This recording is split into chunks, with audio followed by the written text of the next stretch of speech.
There are 252 town meeting members. There are 252 town meeting members. 127 constitutes a quorum. The constable informs me that a quorum is present. The fifth session of the 256th annual town meeting will now come to order.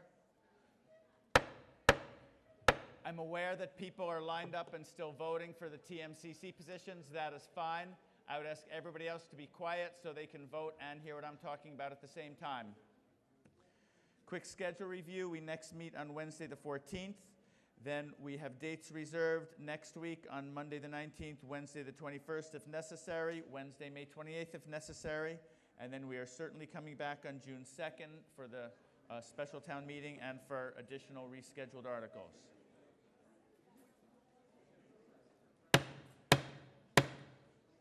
You make me feel bad if I'm talking and you're all talking too, so let's try and listen.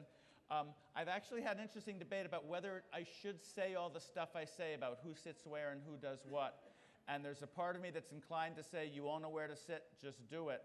But there's new people here every night who actually need to hear this information. And it's important that they hear it and be sitting in the right place so their votes are counted. So I ask everyone to just be quiet while I'm talking for those people who need to hear it. Thanks. Tally cards. If you forgot your red or green tally cards, you can get a blank set from the check-in table. You must write your name and precinct number on each card. A tally card vote without a name will not be counted. Seats on the floor of the auditorium can be occupied only by town meeting members, except for the front row, which may be used by members of the press and members of town committees and town staff. Such persons must wear non-voting stickers, which are available at the check-in counter. The seats in the front row of this section here are reserved for those who are on deck. If the next article is one that you will be presenting or expect to be questioned on, you may come forward and sit in one of those seats. The seats in front of me on the right are occupied by the select board, the town manager, the finance director, and an administrative assistant to the town manager's office. Tonight, the planning board is seated to my left since we are beginning tonight's session with zoning articles. Spectators and town residents who are not town meeting members may be seated in the bleachers to the rear of the auditorium. New information for town meeting members can be found on the back table to my left, old information on the back table to my right. Amherst Media provides gavel-to-gavel coverage of our proceedings on Public Access Channel 17. I'd like to thank their staff and volunteers for doing this. Videos of town meeting sessions are replayed frequently and can also be viewed on the Amherst Media website. If you wish to speak, you must raise a hand and be recognized. When appropriate, please hold up a red or green card to indicate pro or con on the issue. When you are called on, please first state your name and precinct. If you forget, I will interrupt and ask you to do so. If you need more than 3 minutes or more than 5 when speaking to a motion, you must request additional time before speaking. Town meeting will vote on your request. If you're speaking from the floor, please speak into a microphone that will be provided. This will allow the viewers outside of the auditorium to hear you. The microphone will be on when it is handed to you. Please hold it close to your mouth when you speak. Non-members who wish to speak should stand at the rear of the right-hand aisle, the one in front of me. Any registered voter of the town of Amherst who is recognized by the moderator may speak without special permission. Others may speak with the permission of a majority.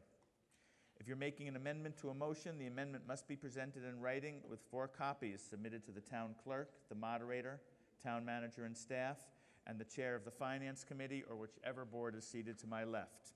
A copy machine is located at the end of the table to my right. This may be used to make copies of amendments.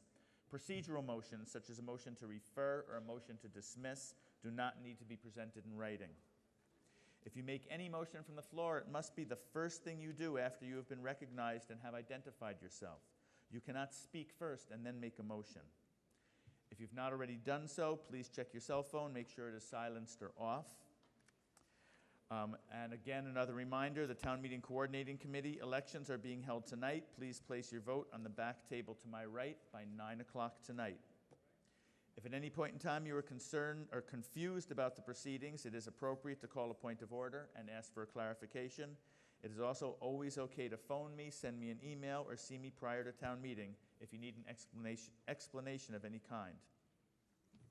Tonight we will begin with Articles 25 through 30, since a procedural motion moved them to tonight. We will then jump back to Articles 21, 22, and 23, and then continue with Article 31. Before we begin with our zoning articles, however, I would like to recognize the Planning Board Chair, David Weber, to speak to town meeting.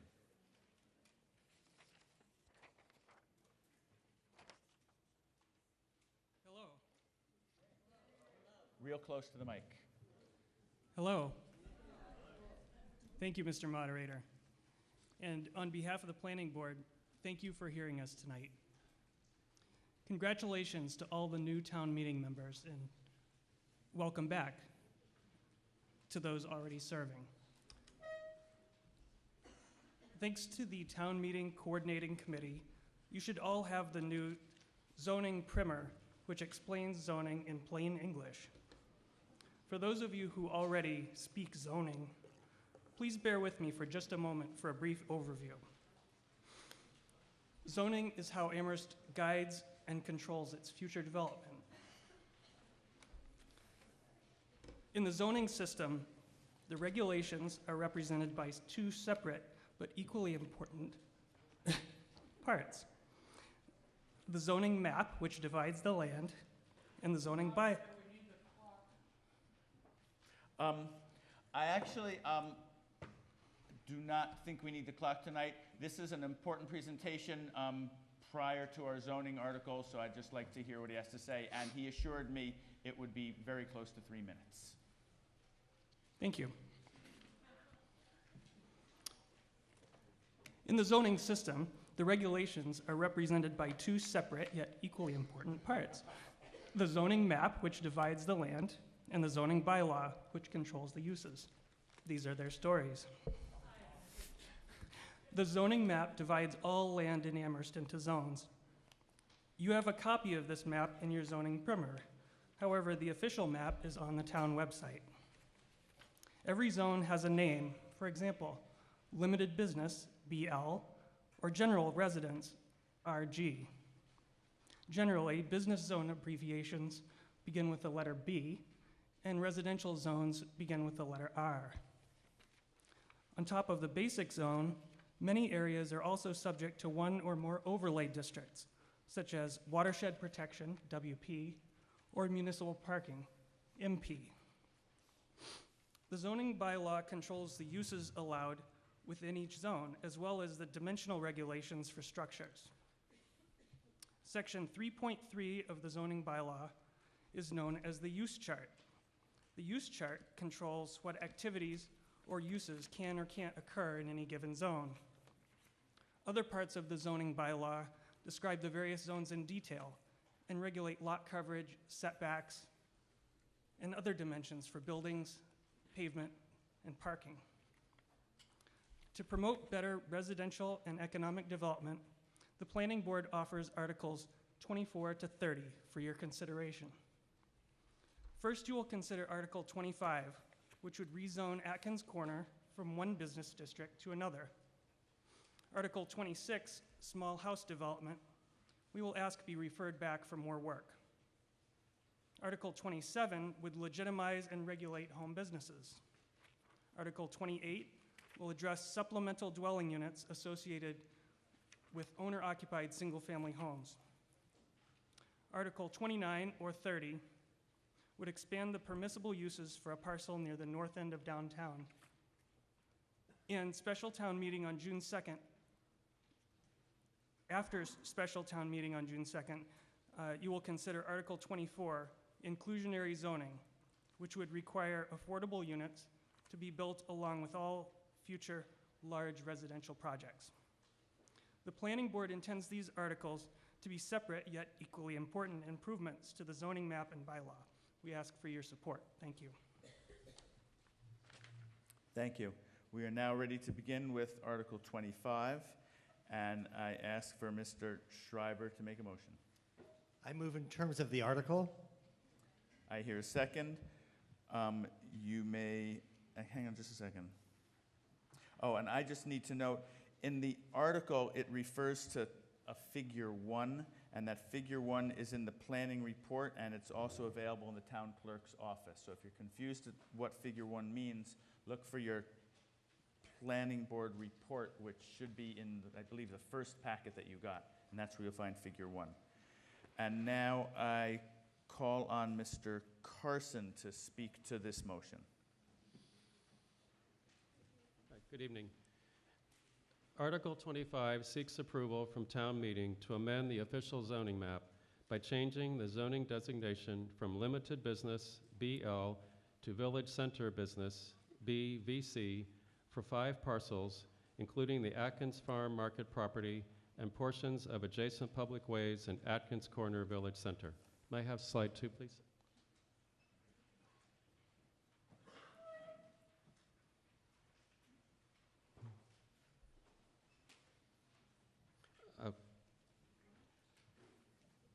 Well, I'll continue while he's getting this set up. It should be a map of the area.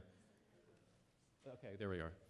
The blue section of the map shows the area that would be rezoned. Most of this blue area has been zoned limited business since December 1970 to serve as the core of the long-planned village center. But limited business districts result in highway commercial developments rather than compact village centers. Article 25 proposes to change the zoning of the 3 core properties to village center business in order to allow the creation of a more traditional New England village center. The 2 parcels west and south of the Atkins Farm Market property are owned by Hampshire College and border the new loop road around the market. When the roundabouts were built, the Route 116 right-of-way expanded and was moved east, leaving a sliver of old roadway that is now part of the Atkins Market parking lot. That area is proposed to be rezoned, as well as a small area to the south of the Ives House that will become Hampshire College property. The rezoning would include all of the right-of-way adjacent to the core properties, including the intersection of Rambling Road and West Bay Road and Route 116 east of the Atkins Farm Market.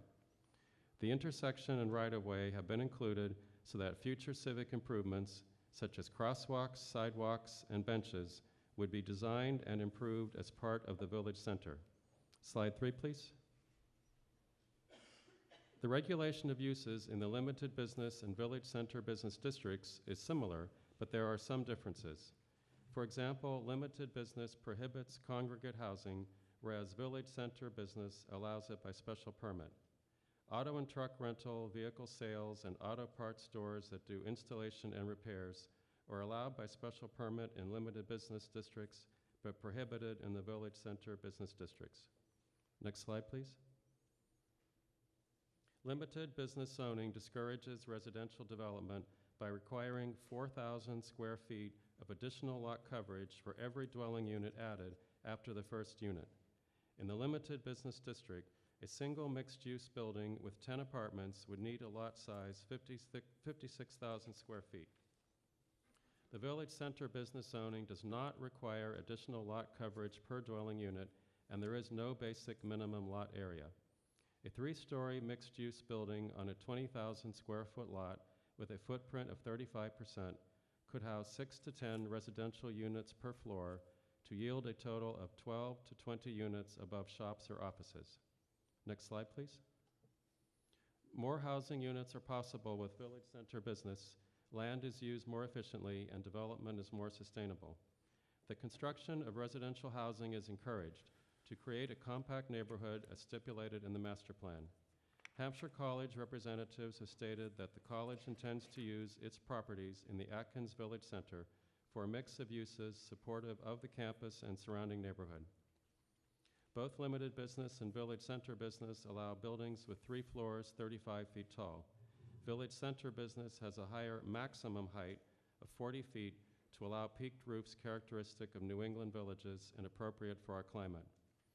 Village center business setbacks are smaller, allowing buildings to be built closer together with pedestrian corridors between. Next slide, please. Limited business zoning creates a highway corridor form of development, with buildings allowed to be set back a great distance from the road with parking in front. Buildings in village center business districts are sited much closer to one another and to the street, with parking in back. In the slide, the building on the left was built after the zoning at Pomeroy Village was changed from limited business to village center business in 1990. The building on the right was built in 1969 when the property was in the limited business district. The minimum front setback for limited business is 20 feet with no maximum setback.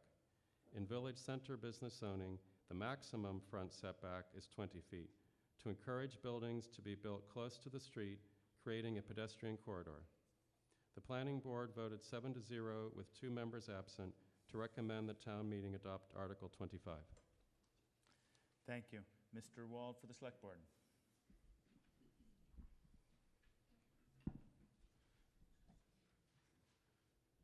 Thank you, Mr. Moderator. On April 22nd, the Select Board voted unanimously to support this measure for the reasons stated. It simply brings things into conformity with what we want to happen there. It's not making any development take place right now, but it's making sure that development that does take place will be appropriate. Thank you. Thank you. And Mr. Slaughter for the Finance Committee. Oh, there you are. Get a mic in the center, please.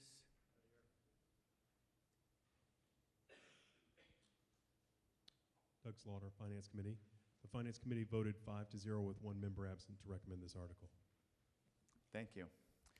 This article does propose a change to the zoning bylaw, therefore it will require a 2/3 vote to pass. I've been asked to recognize Larry Archer, Hampshire College President, if he's here. I don't know if he's here or not. There you are. Come on down, sir.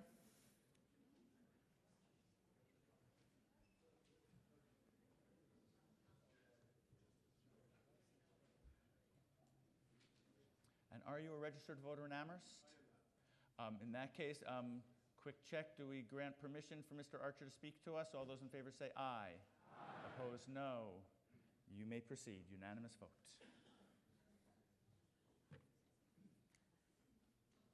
Okay, I'm Larry Archie, and I'm the Director of Facilities and Grounds for Hampshire College. I also represent the institution in land use issues and government relations issues with the town of Amherst. I'm also your president of the Amherst Area Chamber of Commerce. Spent a lot of time working with many of you folks in this room. I've been asked to come here tonight just to state briefly the intentions of Hampshire College with the use of turning the zoning around Atkins into Village Center. While we have no definite plans right at this particular moment, over the years we've worked closely with the town planning department in terms of, and through the master planning process, to identify what's the best use for that area. We really believe mixed use would be a very good use for that. We also are very sustainable in our mission as an institution, so anything we do, you can be rest assured, would be green building development. We think this really supports that tremendously. The use of the commercial part would likely be, well, we're not committed, as I said, we don't have plans at this point, would try not only to support the faculty, staff, and students of Hampshire, but also the residents in the area, such as Applewood and Hampshire Village and Upper Orchards. The residential side is, we've been longing for a long, long time to be able to have affordable housing for faculty and some staff.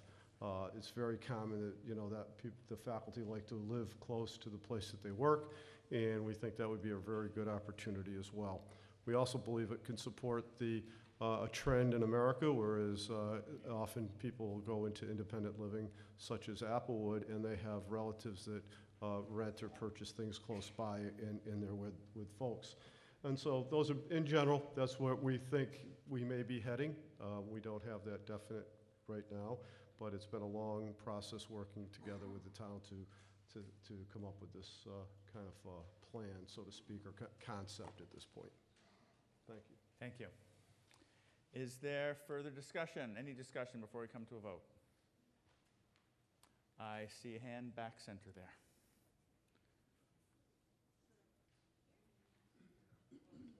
Microphone right in the center. Stand up, please, so they can see you. Good.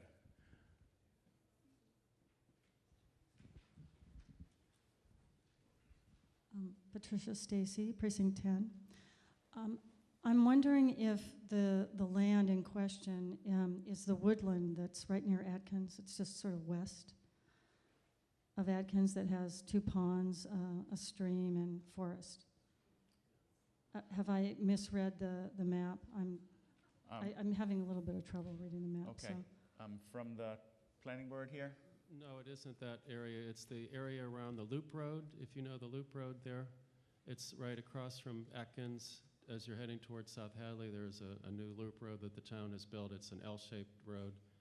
So- There's nothing built along Anybody, there right now. somebody want to point on the map where it is? I can't because I'm attached by a wire to this thing. This is the Atkins Farm Market right here, and these are the lots in question. This is the loop road, the L-shaped road right here. May I Okay. ask a follow-up question? I'm sure. Follow-up question? You had said that the land is not currently owned by Hampshire College. There was some question as to whether it's currently owned or will be owned. That's just a very small portion south of the Ives House. I can show you.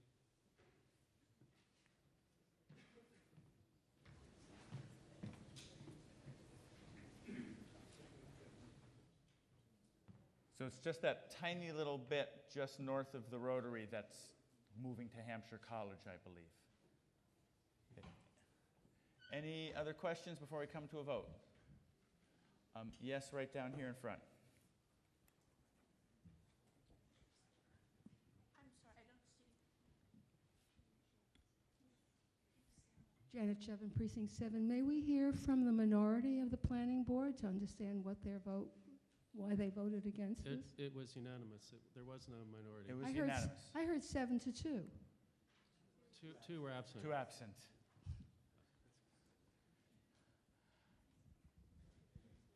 Yes, way over there against the wall.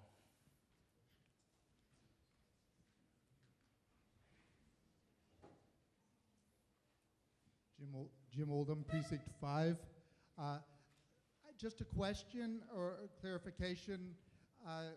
In general, in the past, I remember times when we've tried to tidy up some zoning lines that split a lot that had some part of it with one zone and some part of another.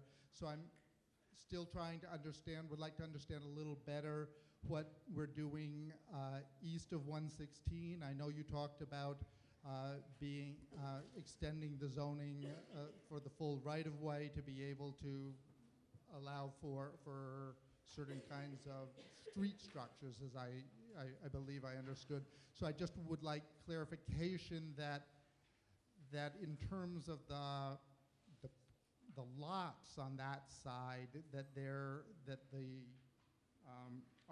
existing zoning is still what would influence what the owners are allowed to do there, and is there any question about that? Is there any doubt about that? Is there any possible change regarding to that? Thank you. Mr. Carson. No, it would just be the right-of-way. The zoning on that side after the right-of-way would remain the same, at least for now. Yes, right there in the center. You, yes. Microphone. Meg Gage, Precinct 1. I'm curious about what makes you think this will be housing for staff and faculty and not Hobart, Hoedown South? Yes, Mr. Tucker. Because the two properties being zoned Village Center Business are owned by Hampshire College, and I very seriously doubt Mr. Archie could speak to that if he wishes, but I very seriously doubt that Hampshire College wants to provide space for a new hoedown.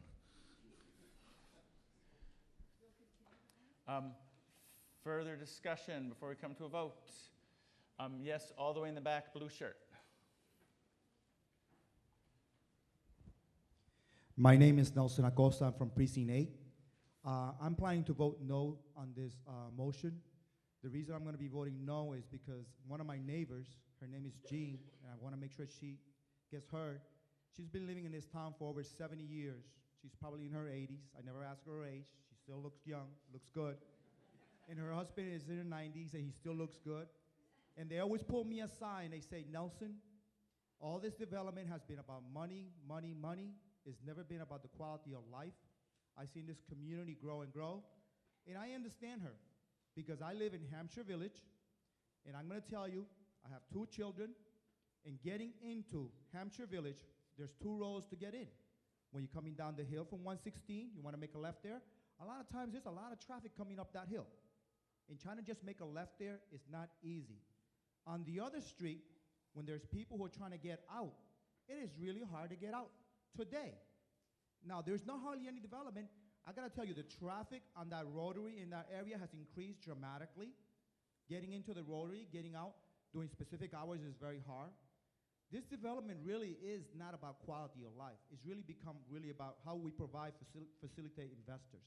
And you know, I think Amherst needs to think about what's the quality of life that we need to have in Amherst with all these developments. So I'm planning to vote no against it because it affects my life. I live in Hampshire Village. I know many elderly who try to get out of that road. There's not a light in that road, but now it seems like we do need a right. Rambling Road right now, to get in and out, if you want to, you can go drive by there. It's not easy to get in and out. Thank you. Yes, right here in the center.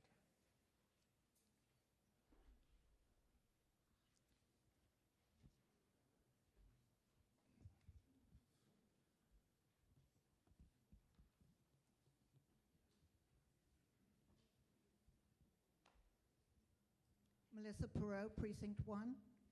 I understand this as a village center, but I don't think it's going to stop there. And I'm wondering where it will spread to, especially since there's been some resistance to the east side of 116. I think it still is. I know this is just a first step, and I'm curious about the next steps in terms of this village center, because it's not really a village center with just that amount of center to it. Thank you. Yes, at the end there. I'm Rob Crowner. So the village center is not going to spread unless town meeting wants it to spread.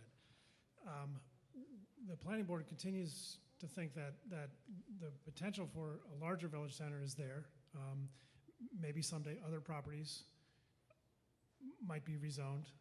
But this planning board currently has no plans to bring another increment in the near future.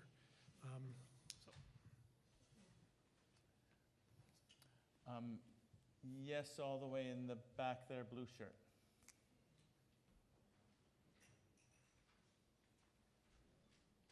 Yes, Ira Addis, Precinct 2. I have a question about this development in relation to any help it will bring to the affordable housing crisis in Amherst.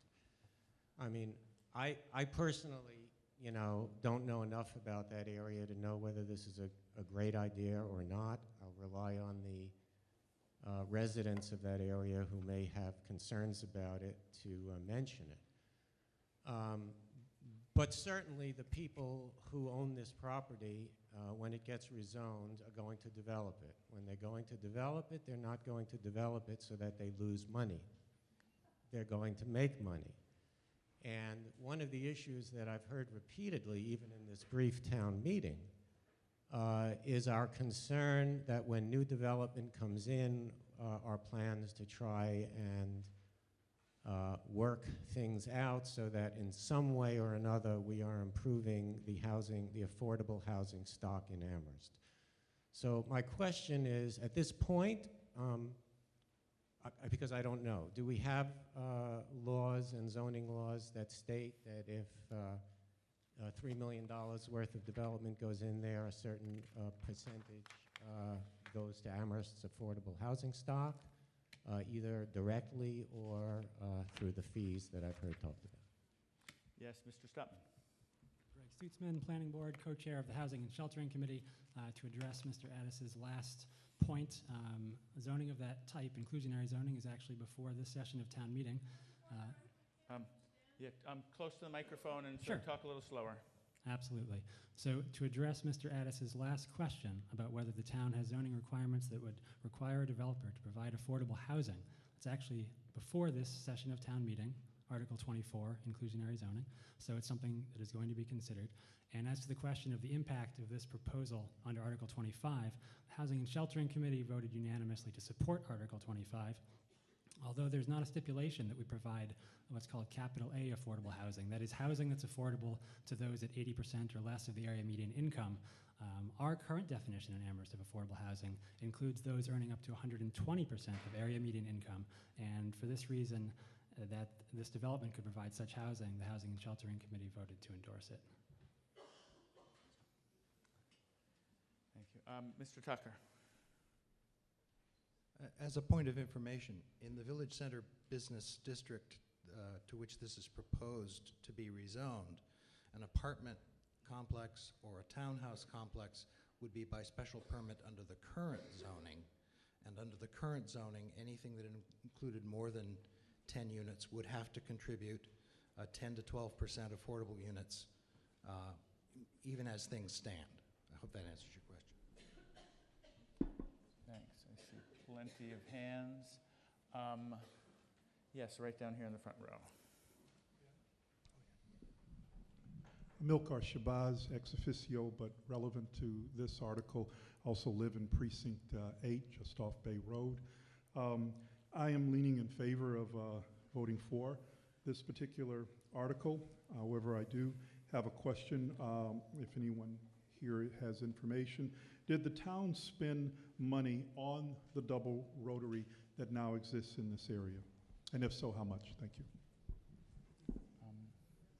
Anybody know figures on the rotary? Mr. Masanti? I don't have a figure readily available on the amount, but there were monies expended primarily in relation to the water line improvements that were, accomplished concurrently with the project. Okay. Yes, right here, third row.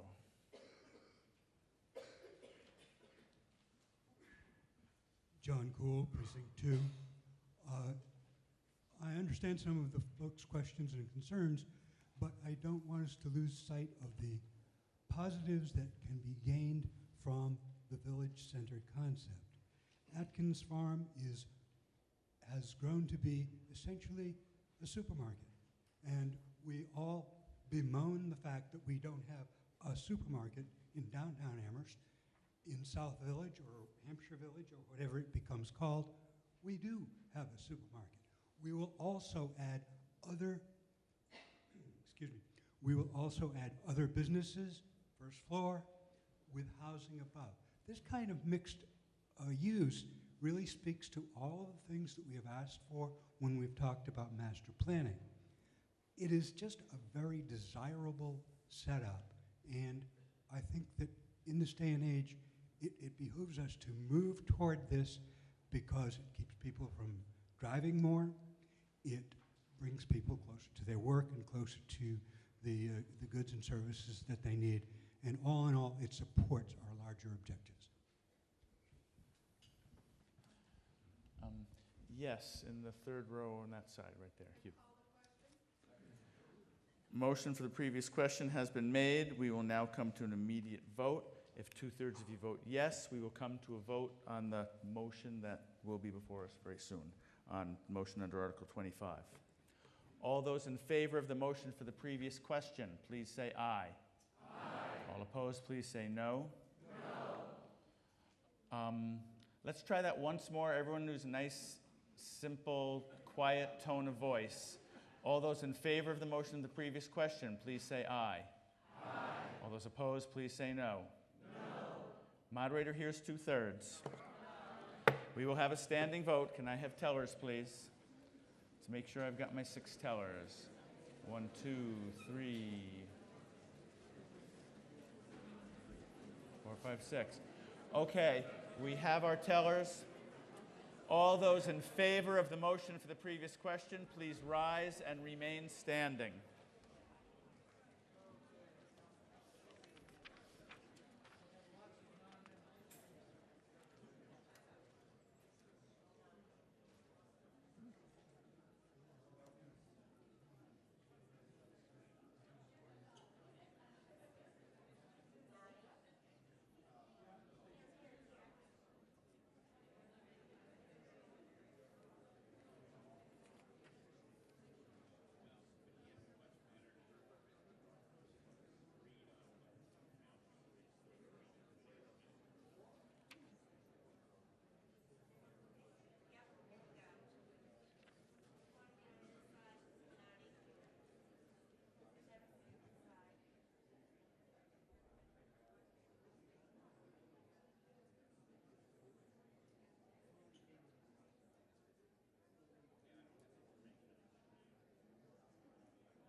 On the left, there are 26 yes votes. You may be seated on the left.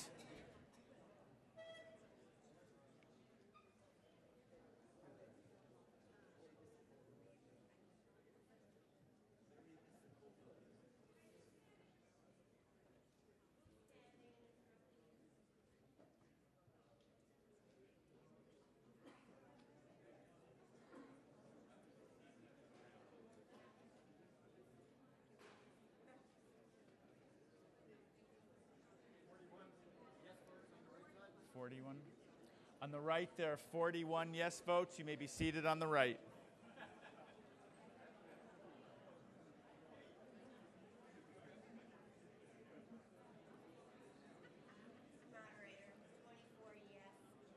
In the center, there are 24 yes votes. You may be seated in the center. All those opposing the motion for the previous question, please rise and remain standing.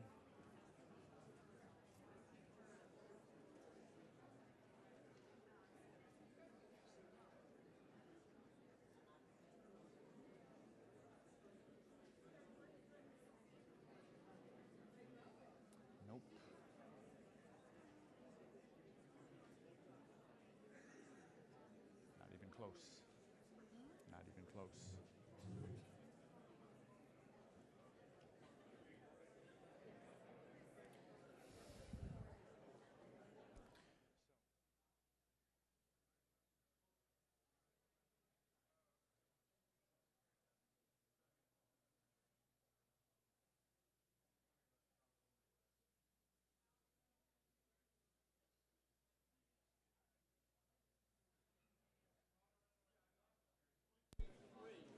On the left, there are 23 no votes. You may be seated on the left.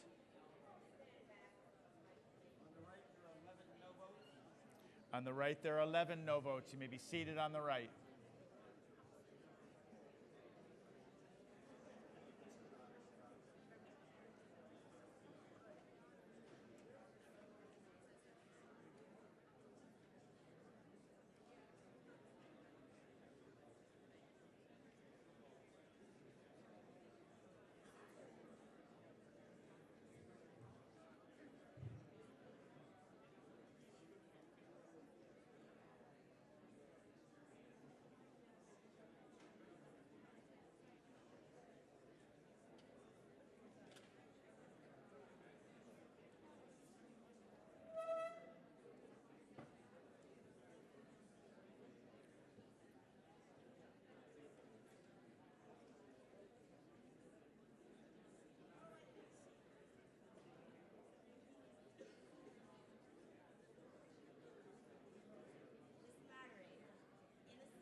In the center, there are 36 no votes. You may be seated in the center.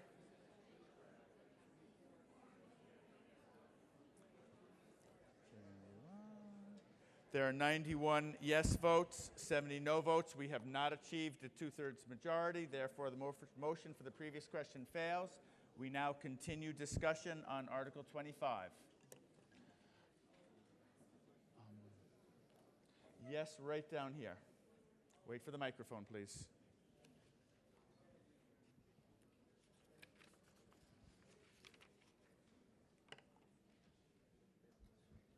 Hi, Carolyn Holstein, Precinct 2. I just have a question.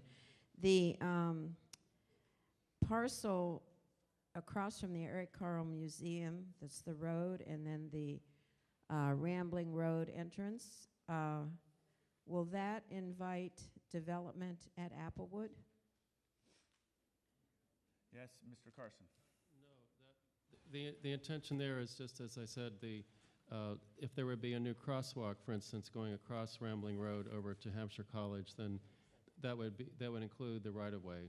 And there were citizens at our March 19th walkabout at Atkins who talked a lot about being worried about crossing there, that it's quite dangerous. So the town is working on a plan to have a crosswalk there, and if a development occurs within Atkins Corner, then the developer might pay part of the cost of that, but otherwise the town would pay for it. Thank you. Right there in the blue shirt in center.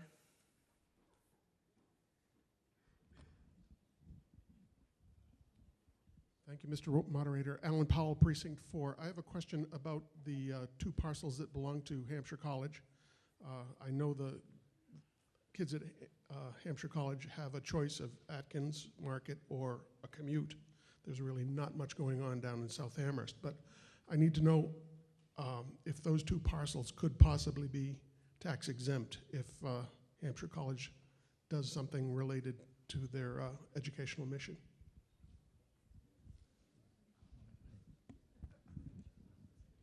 Anybody, front boards, have an opinion on that? Yes, Mr. Tucker.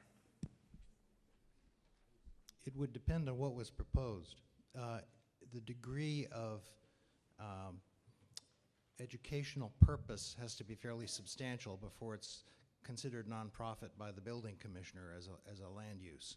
I think the kinds of uses that Mr. Archie described are not nonprofit educational uses. The cultural village concept that Hampshire College has been considering for some decades includes not only this core, which is really intended to serve the campus and support the campus, but the other properties adjacent to the Eric Carle Museum, between the Eric Carle Museum and the Yiddish International Book Center and other potential properties of Hampshire College. This is intended to be a mixed-use center that provides those services and those functions for the campus, as best I understand the college's intentions. Yes, you right here in the front row.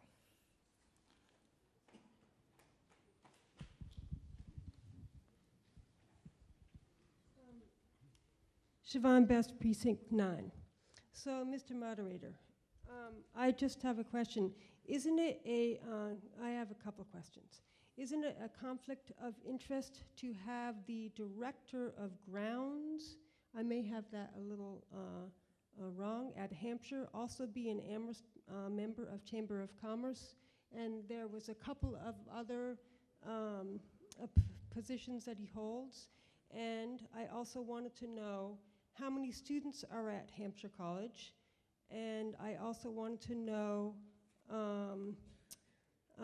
what is the kind of the overall vision? I mean, it's termed a village center, but it seems to me that when we've talked about village centers, it kind of harkens to this Amherst kind of agricultural community, but those days are long gone when business is kind of like marching at this rabid pace to take over all the farmland. As we can see, we save a barn, but all the farmland is turned into nice suburban houses. So I just wanted to know if anyone can answer those questions. And by the way, I'm planning on voting no.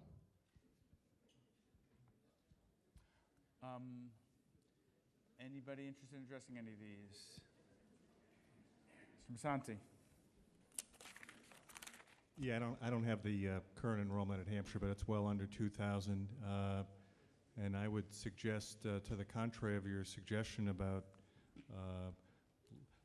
leadership and other officials from our three institutions of higher ed being active in town affairs, I think that's one of the strengths of the town, and the fact that there's more involvement in 2014 than there was even 3 to 5 years ago speaks well of the individuals and the three colleges in our town, both in terms of being involved in civic affairs and the Chamber of Commerce, but also in the Downtown Business Improvement District, which has financial and in-kind contributions from Amherst College and UMass, as well as participation by leadership from both campuses on the BID Board of Directors. Thank you. Way in the back corner of the center there.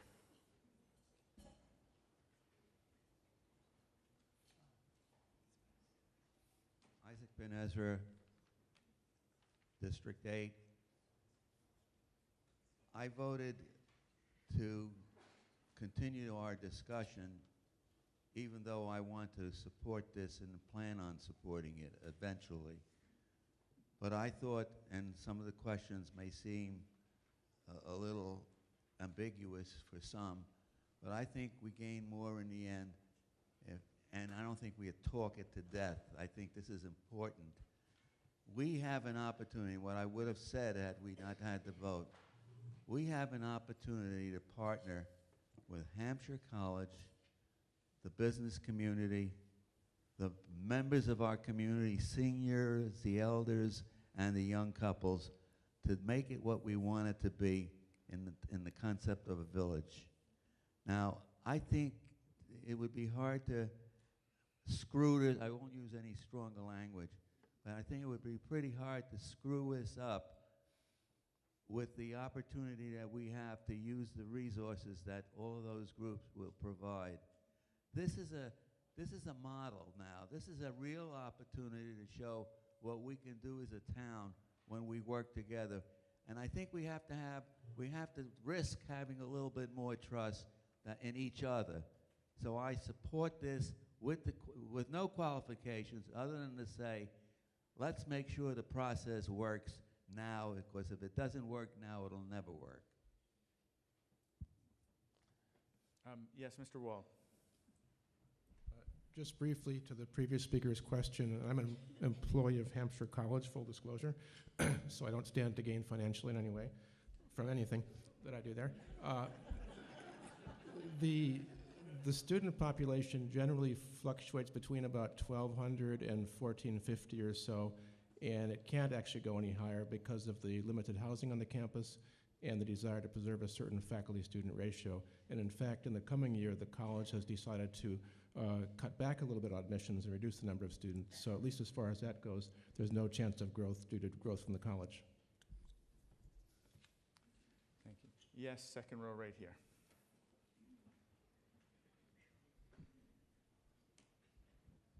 Mary Streeter, Precinct 8. I spoke out and asked about this at the March 19th public hearing because it seems curious to me that we're going across the line of the road for zoning. We usually have not done that in the past. Maybe there's some remote example of it, but I don't know where it is. So that some of the zone change is actually on the properties to the east of 116. So for that reason, I'm going to vote no, because I think that there's something, I've talked to people who had gone to a charrette probably about a decade ago, where the neighborhood people that went to that were promised there would not be development on the east side of 116. I cannot believe that we need to have a zone change on that side in order to accommodate crosswalks and streetlights that are appropriate to a village center. I think it's an extremely dangerous intersection still, and we're unlikely to have people safely cross that road. So I urge people to vote no on this until such time as the planning board can come back with a plan for us that does not impact the east side of 116 in any way, until some future time when the rest of the village center is filled up, and then we must need to grow more. But right now, this is not the time. This can come back again. Yes, Mr. Carson. One thing to keep in mind is that over on that east side, there is the old trolley path to South Hadley, that there is a plan to perhaps make that into a paved bike trail. And if that would happen, there would need to be some kind of a sidewalk linking that to the other side of Route 116. And that would mean a safer crosswalk across 116 to get to that trail. So having the public right-of-way be part of the village center on that side would help facilitate that. Sure, you may do a follow-up. Wait for the mic. Thank you. People have been asking for years for a sidewalk along the Bay Road area so that people from Applewood and Hampshire can safely walk to Atkins. So again, I think that we don't need a rezone in order to have a sidewalk there. I don't know who will pay for that sidewalk. It wasn't part of the big road excavation and development there. So again, I think that the things that we say we want to accomplish there don't need that zoning change. I hear a point of order. Yes. Identify yourself, please. Janet Keller, Precinct 1. This point of order is to follow up on the discussion of the change from the business, limited business. No, this is a point of order. Okay, let's hear it then. Okay. Please, because it could leave a misimpression. It was under the current zoning in the limited business district, a special permit is required, and that triggers the need to contribute to affordable housing. I'm sorry. And I'm sorry. it does not. I need to interrupt you. That is not. It's a great discussion point, and if you're recognized, you can discuss it. But it is not a point of order. I'm sorry. I'm sorry. It's not. It does Mr. leave Massanti. a misimpression, sir. Mr. Massanti. Yes, I wanted to reply a little bit further to the previous question that was asked about what's included in this zoning proposal and what isn't. As is made clear on both the map and the text in the next to bottom paragraph on the front page of the Planning Board report for Article 25, there is no land to the east side of 116 included in this zoning proposal. And that was done, I think, deliberately by the Planning Board based on the collective feedback going back 2 years ago and beyond about some of the concerns. So it's focused on those parcels on the Atkins Market side of the street, but also the roadway itself. And as the Planning Board report makes clear, including the roadway helps ensure that when pedestrian and streetscape improvements occur, whether it's a sidewalk, crosswalk, signalization if and when, that it's all part of a village center planning outline, so it's clear to both anybody who might be investing privately in any of those lots, and as well as what's clear from the town's and town meeting sentiment about what's appropriate for that area. Thank you. Close to coming to a vote. Yes, in the blue hat there. Gal, Precinct 4. I'm planning to vote yes on this, and it's because I don't think that we're voting for development or against development. I don't think we're voting for, do we want to keep Amherst the same as it always was, or do we want something that we can't have? What's in blue is going to be developed at some point. People own that land, and by right, they can develop it. The question in front of us is, what do we want it to look like? Do we want it to look like the picture that we had seen from the Planning Board before, where you have a single-story auto parts store with a parking lot in front that looks much like you find on University Drive or on College Street? That's what we have had developed in the past. We have a master plan process that we all got together on and came away with some conclusions that said we wanted to move away from development that looked like that in our village centers. We wanted more density, we wanted sidewalks, we wanted more housing, we wanted people living there, we wanted services from businesses in those village centers to service the people who are living there. And that's what I've heard from the Planning Board on this article, and I believe that's what we're getting in this article. It was brought to us last fall, I believe, and it was much larger in scope. I think the Planning Board has brought it back and eliminated a lot of I believe there was zoning on the east side of 116 that has been brought back to just include the road. I think this is a great proposal, and I think from the previous speakers who have said, we really don't want it to change, I don't think that's the option that's in front of us. I think the question is, there's going to be change. People own the property, they will develop it. Let's put it so that they have to develop it in a way that we think is optimal, that that will build a village center or a set of development in this area that is something that we want. Yes, I hear a point of order. Wait for the microphone, please.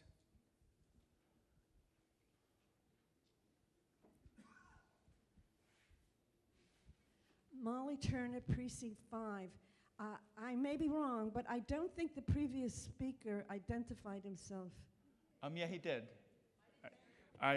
He said Bear Turkel, and I actually wait until I hear it before I write it on my sheet. So that's my check and balance. So he did. Thanks. Is there further discussion before we come to a vote? I'm looking for sort of geographic areas, people who haven't spoken yet at town meeting, all those things. Okay, the white jacket right there. Yes. I'm unclear about... I'm sorry, identify yourself, please. Excuse me, Elisa Rubenstein, Precinct 10. I'm unclear about the change from BL to BVC. Is under both designations a special permit needed for a building of mixed use over 10 units? Because I know under the current inclusionary zoning bylaw we have, Article 15, if a special permit is required, then affordable units need to be provided. So I just don't want to vote for something if in that change from BL to BVC, we lose that chance to have affordable units. So I'd like some clarification. Mr. Weber. Thank you. Yes, to the previous speaker's question, I'm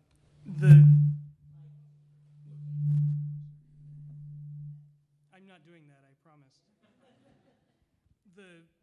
Both mixed-use buildings, which is section 3.325 of the use chart, it's by site plan review by right under both zones.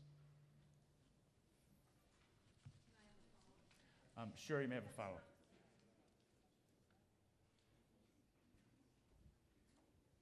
So is site plan review different than a special permit under the ZBA? Because special permit, I don't know if site plan review is special permit. That's what I'm confused about. Mr. Weber. Sure. So I left this out of my opening talk, but there is a difference between site plan review and special permit.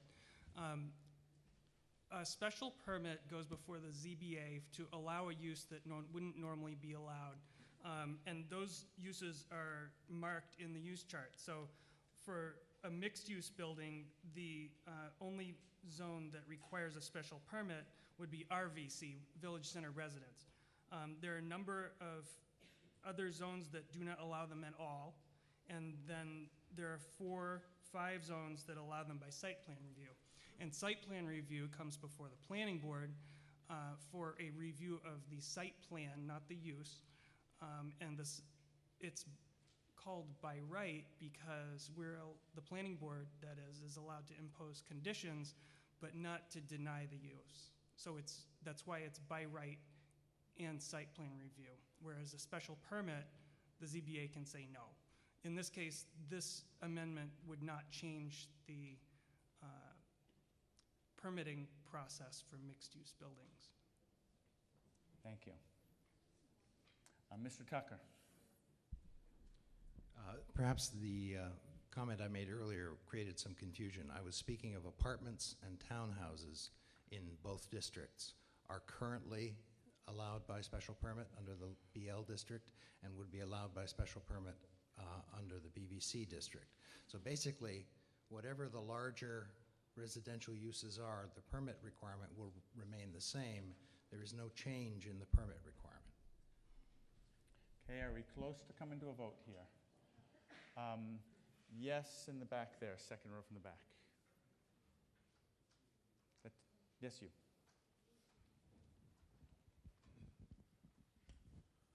Abby Jensen, Precinct 4. I called the previous question. Motion of the previous question has been made and seconded. We will now come to a vote. If 2/3 of you vote yes, we will end debate and vote on Article 25. All those in favor of the motion for the previous question, please say aye. Aye. All those opposed, please say no. No. Moderator hears 2/3. We now come to a vote on Article 25, which also requires a 2/3 vote for passage. Can we get the motion and the article up on the screen instead of the map?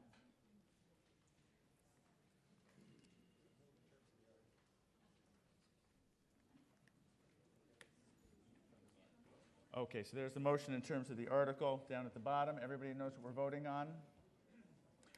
All those in favor of Article 25, please say aye. Those opposed, please say no. Moderator hears 2/3. We have 2/3. We now continue on to Article 26. And I call on Mr. Schreiber to make a motion. I move to refer Article 26 back to the Planning Board. Motion has been made and seconded. You may speak to your motion. Mr. Stutzman. My colleague, Mr. Stutzman? Yes, is okay, gonna- you may yeah. speak to the motion. Good evening, everyone. Thank you, Mr. Moderator. Mr. Olkin, could I have my visuals, please? Just make sure to speak slowly and right into the microphone.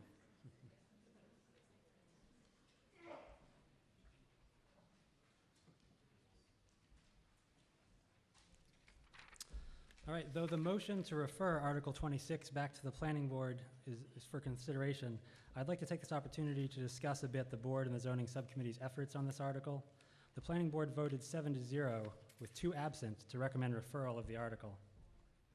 This article is intended to be brought back to a future town meeting as it addresses a number of pressing needs in the community. The overriding housing goal of the master plan is, as you see here, to provide a mix of housing that meets the physical needs of and is affordable to the broadest possible spectrum of our community, and that minimizes the impact on the environment. The master plan further mentions that one means of achieving this mix is to use dimensional regulations to encourage the construction of smaller homes on smaller lots. The town's comprehensive market study also points to a need for smaller units aimed at smaller households. Non-students and single people are identified as 2 categories which have been trending towards smaller households and a need for smaller units. While the average household size in Amherst in 1960 was nearly 7, by 2010 it had shrunk to slightly more than 4. There are several trends related to this: couples having fewer children, couples having children later, more single-mother households, more seniors living alone. One specific recommendation from the housing market study is in keeping with the previous recommendation from the master plan: allow smaller houses on smaller lots, in order to increase the diversity of housing options available to our community.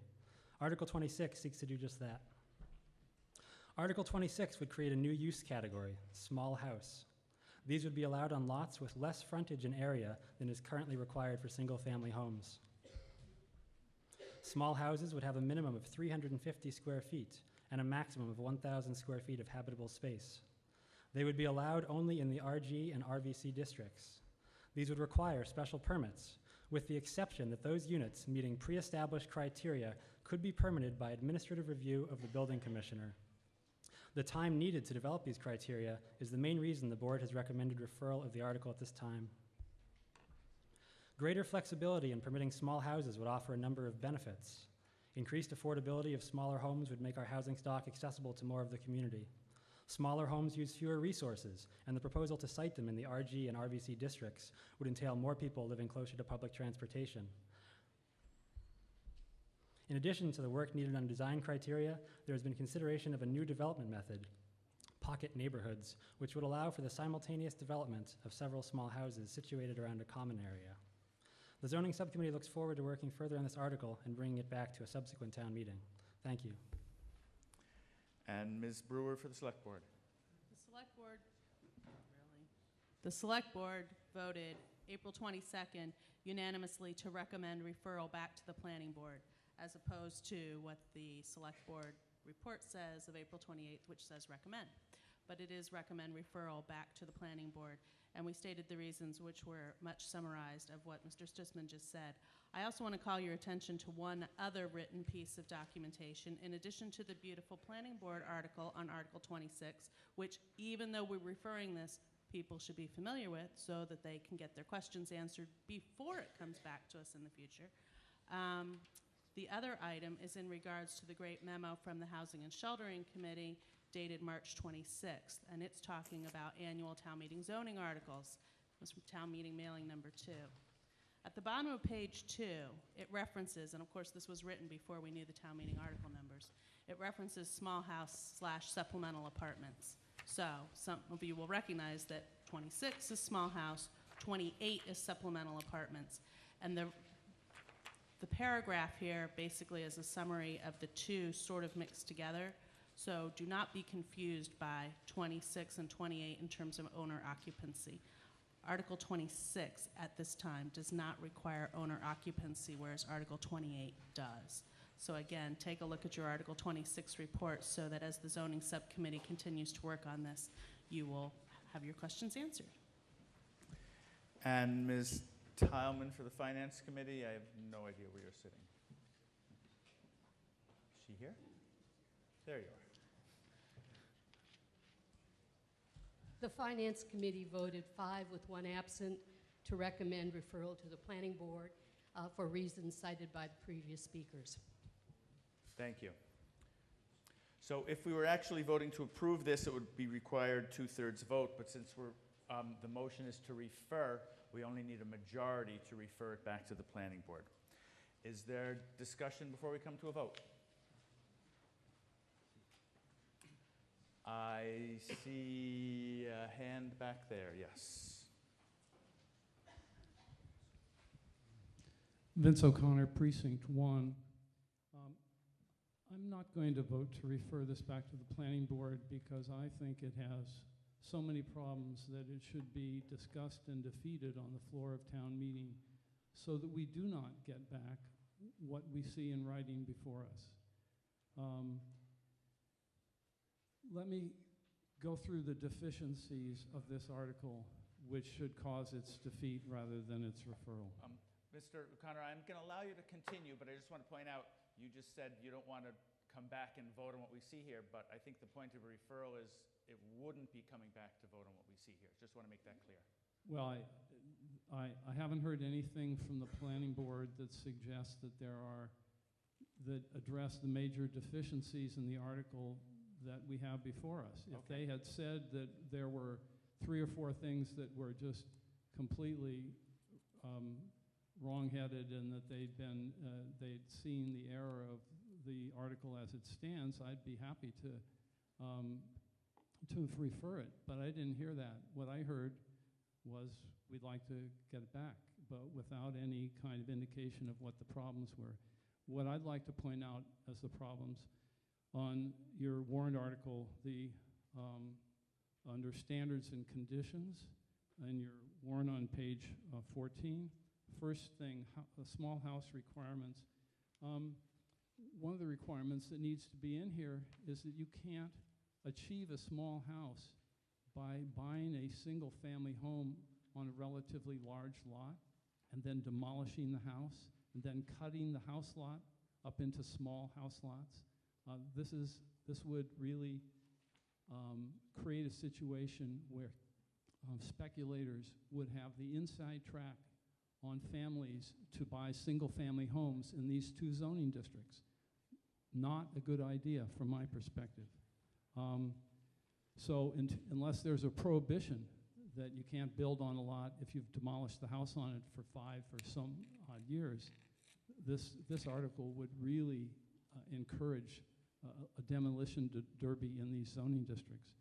The second problem that I have is in the second paragraph under standards and conditions, where it talks about the building commissioner determining that the small house meets the criteria of the bylaw and doesn't require a special permit.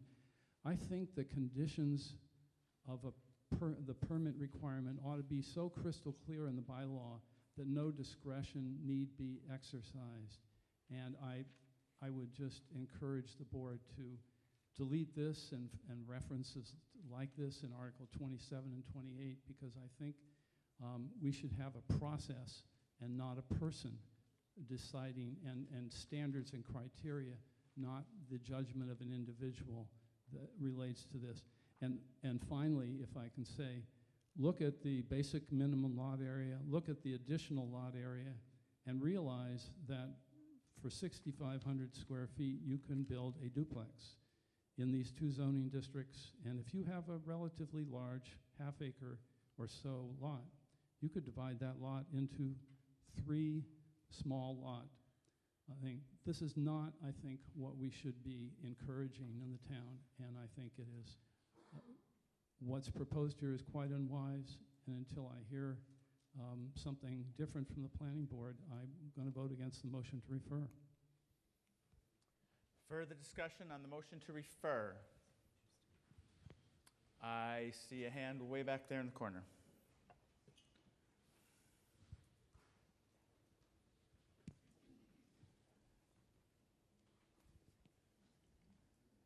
Janet McGowan, Precinct 8. I was wondering if the planning board could tell me some numbers, like how much does it cost to build a 350 square foot house? How much does it cost to build a 1,000 square foot house? Those are both small houses. What would that cost for a builder and the land underneath it? I mean, is it really affordable?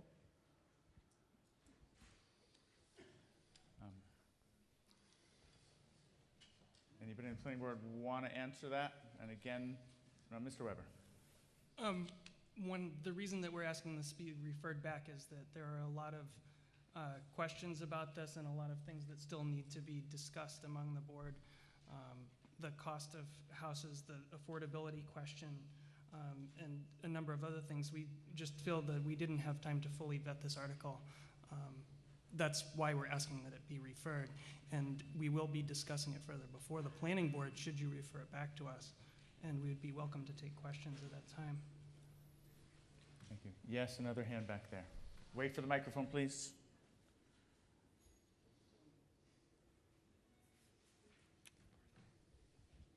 Jennifer Tao, Precinct 10. I know this isn't the time to really engage in this conversation now, but as someone in an RG district, the whole idea of this is completely horrifying.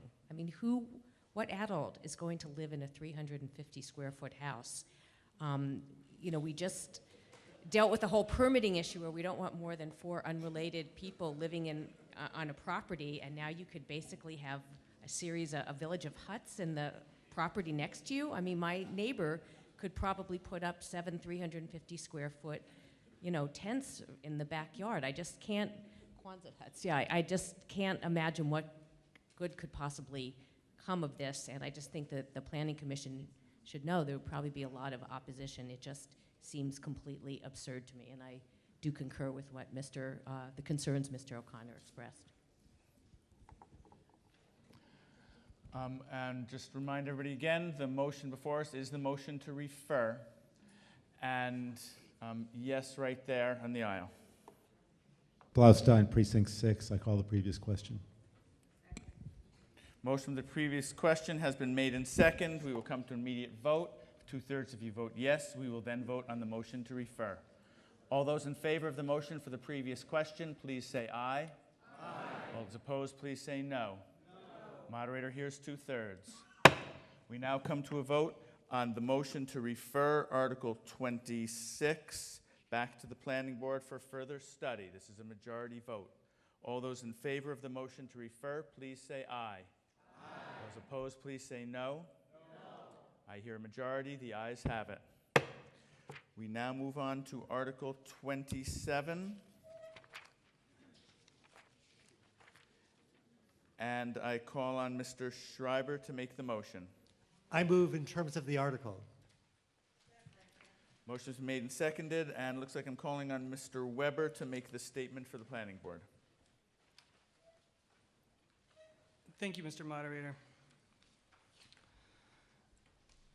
Article 27, Accessory Business Home Uses, would amend Article 5 of the zoning bylaw to legitimize home businesses while protecting neighborhoods. This article was initially proposed by the building commissioner. The planning board worked with him to improve it over the course of several meetings. The planning board agreed to sponsor this article because it meets an important need of the town, namely to encourage and promote home businesses. Currently, it's believed that there are a large number of home businesses that are not well covered by the zoning regulations. As a result, these are often unpermitted because it's not clear a permit is required. Article 27 would regulate and permit those uses. It divides home businesses into 4 categories. 1, home business. This first, least intensive use would be allowed by right. It includes uses such as an art studio, software developer, and other businesses that generate very few client visits and so are likely to be of minimal or no impact to a residential neighborhood. 2, customary home office or occupation. These more intense office uses involve an increase in traffic from clients, patients, or other visitors. If the business has 2 or fewer non-resident employees, no exterior displays, and requires 4 or fewer additional parking spaces, it would simply require an administrative permit from the building commissioner. If not, it requires a special permit from the ZBA. The business must be operated by residents of the dwelling unit and be clearly accessory to the primary use of the premises as a residence. That requirement, by the way, applies to Category 1 as well. And it must not change the residential character of the premises or surrounding neighborhood. Those criteria would be considered by the ZBA. The 3rd and 4th categories are for small and large home-based contractors like builders, electricians, plumbers, and the like. These contractors might, for example, park a work vehicle at their house or store supplies in a garage.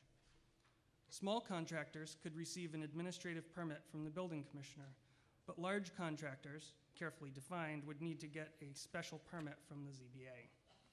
Contractors, small or large, are subject to strict rules about vehicles, equipment, and traffic. I would like to point out that the building commissioner makes decisions about whether a particular use requires a site plan review or special permit every day in the normal course of his job. That's not a new proposal. With respect to contractors' equipment, that can be the noisiest and most disruptive part of a home business.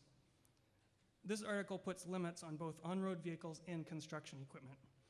There are limits on operating hours and parking. This article would also address accessory uses in the business and industrial research park districts. It includes a waiver provision to allow flexibility in applying the regulations. And as with all zoning amendments, its application is prospective. Existing uses are considering pre-existing non-conforming. The planning board believes this zoning article will improve the oversight of new and existing home business uses. The board voted unanimously to recommend it. Thank you. Mr. Steinberg for the Select Board. Thank you, Mr. Moderator. On April 22, the Select Board voted unanimously to recommend this article. Mostly for all of the reasons that you've already heard from the Planning Board, so I won't repeat them, but I did want to just emphasize that home-based businesses are a vital part of the economy of our town, and the capacity of people to have a home-based business is very important to those individuals and to people who use them. For example, music lessons for our children are sometimes in people's homes and have been for many years. The building commissioner had requested that there be a mechanism and guidance for these kinds of businesses, and the Select Board discussed the proposal, thinks this is very well thought out, will encourage the kind of home-based businesses that we know and value and are so important to the economy. It will also cause us to give thought to those that generate lots of traffic, or like large contractors have large numbers of vehicles in their places, and that was the basis of the Select Board discussion. Thank you. Thank you. And Ms. Ratner for the Finance Committee. Microphone way over there. Janice Ratner, Finance Committee. The Finance Committee recommends this article by a vote of 5-0 with 1 absent. Our reasons are in the Finance Committee book, and I guess I'll just point out that we expect that this could increase revenues from issuing more permits, which would have fees, and also would increase personal property taxes. Thank you. Thank you. A reminder, this is a change to the zoning bylaw, therefore it requires a 2/3 vote to pass. And we are open for discussion. Is there any discussion? Yes, back center there.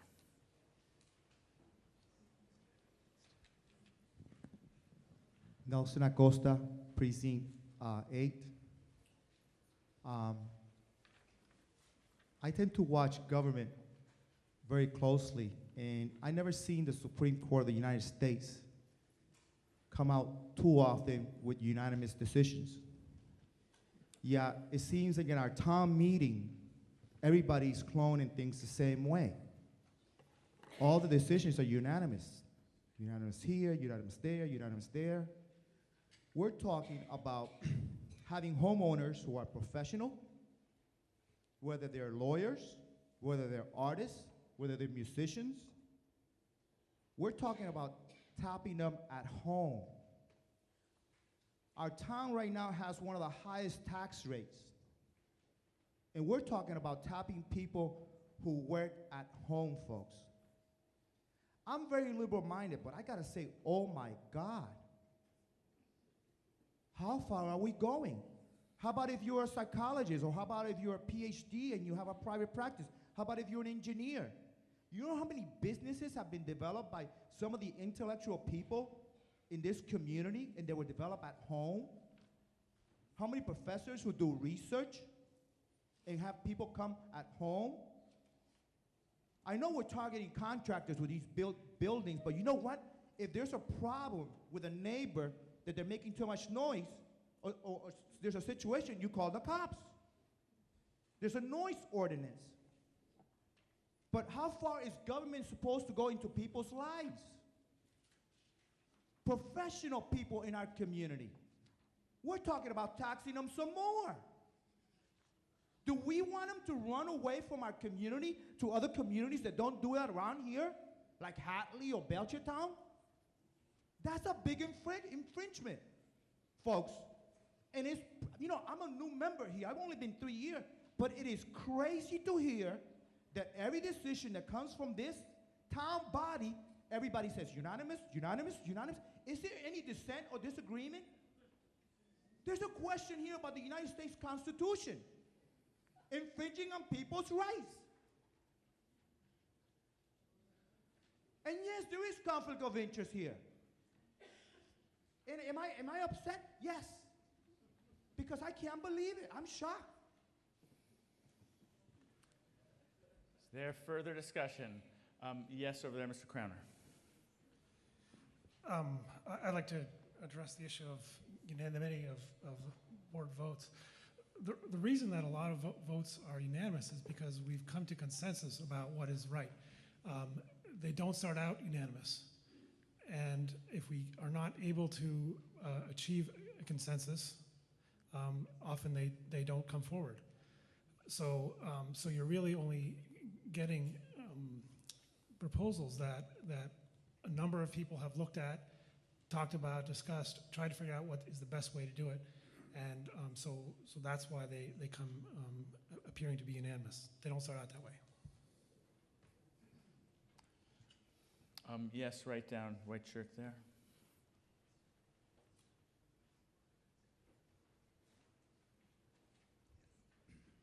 Yes, John Fox, Precinct 10. I'm in favor of increasing opportunities for certain businesses to be operated out of their home, but I'm going to vote against this. Mr. Weber, in his introduction to zoning, said that zoning is how Amherst guides and controls future development.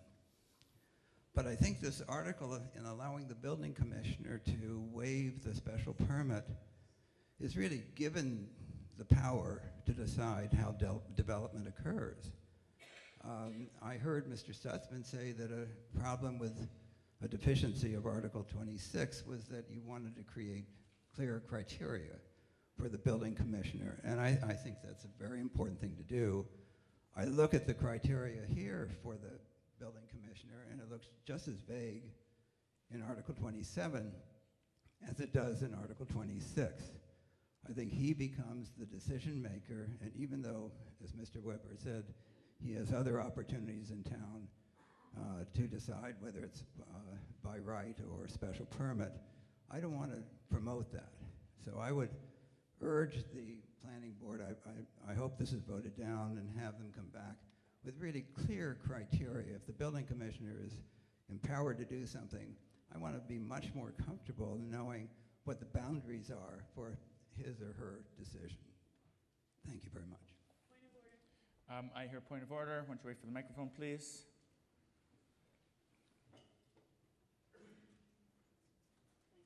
Mary Streeter, Precinct 8. I'm confused by the article as shown in the warrant on page 15. At the top of the article it says, A, delete sections 5.012 and 5.013 in their entirety and replace them with the new language below. I don't see any new language until we get to part B.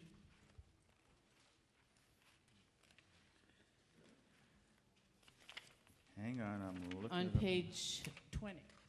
And there is no 5.014. It goes from 5.012 to 5.13, and then no 14, and then there's 5.015 where the new language is. The warrant, A at the top, it says amend section 5.0111 as follows, which is different than what you just said. I'm looking on page 21 of the warrant. We're on Article 27, right? Oh, I'm sorry. No wonder I'm confused. Let's take a look now.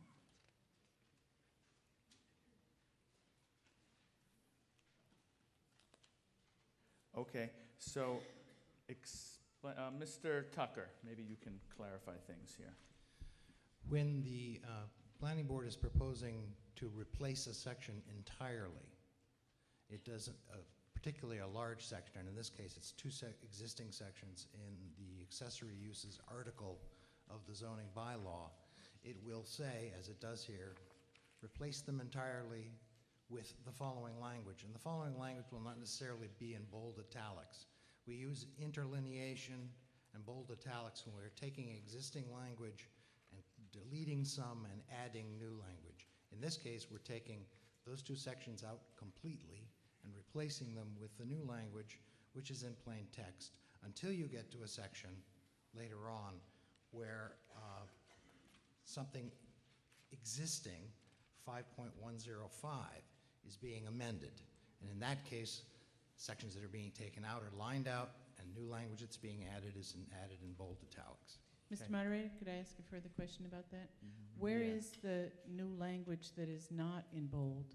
I don't understand plain text. I think, let me follow up and explain that. So if you go to page 15 of the warrant, it says delete sections 5012 and 5013 in their entirety, replace them with the new language below. Then it shows the new language that we're voting to be the new bylaw, 512, and that new language is all the way up until you get to page 20 of the warrant. And then on page 20, since it's modifying language, it reverts back to the deleting the lined out language and adding the language in bold.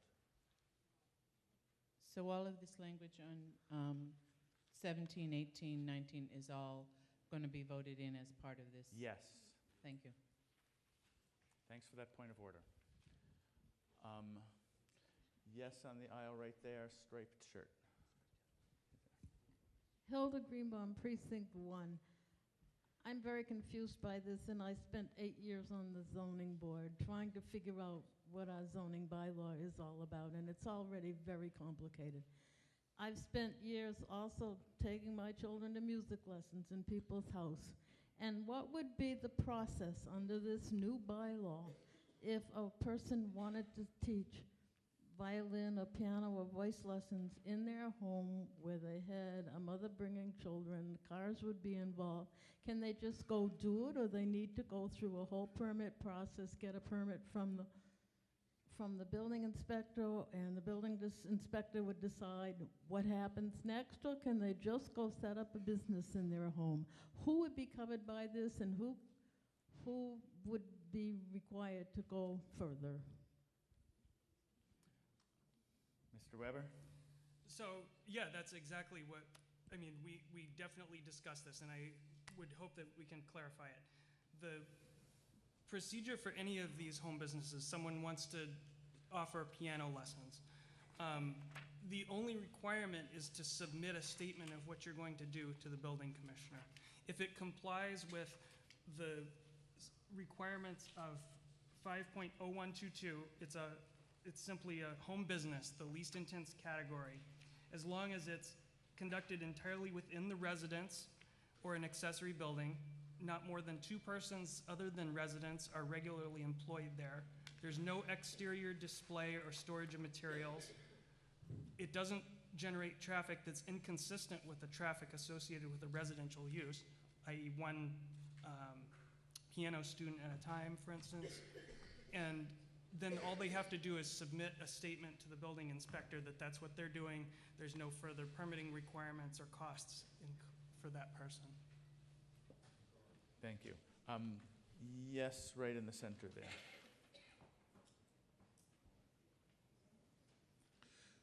Gordon Freed, Precinct 6. So I have 2 questions. Does this change the assessment on their house? And is there any correlation between this information and the Internal Revenue Service, which says if you want to run a business in your house and call part of your house deductible, then it has to be for exclusive business uses?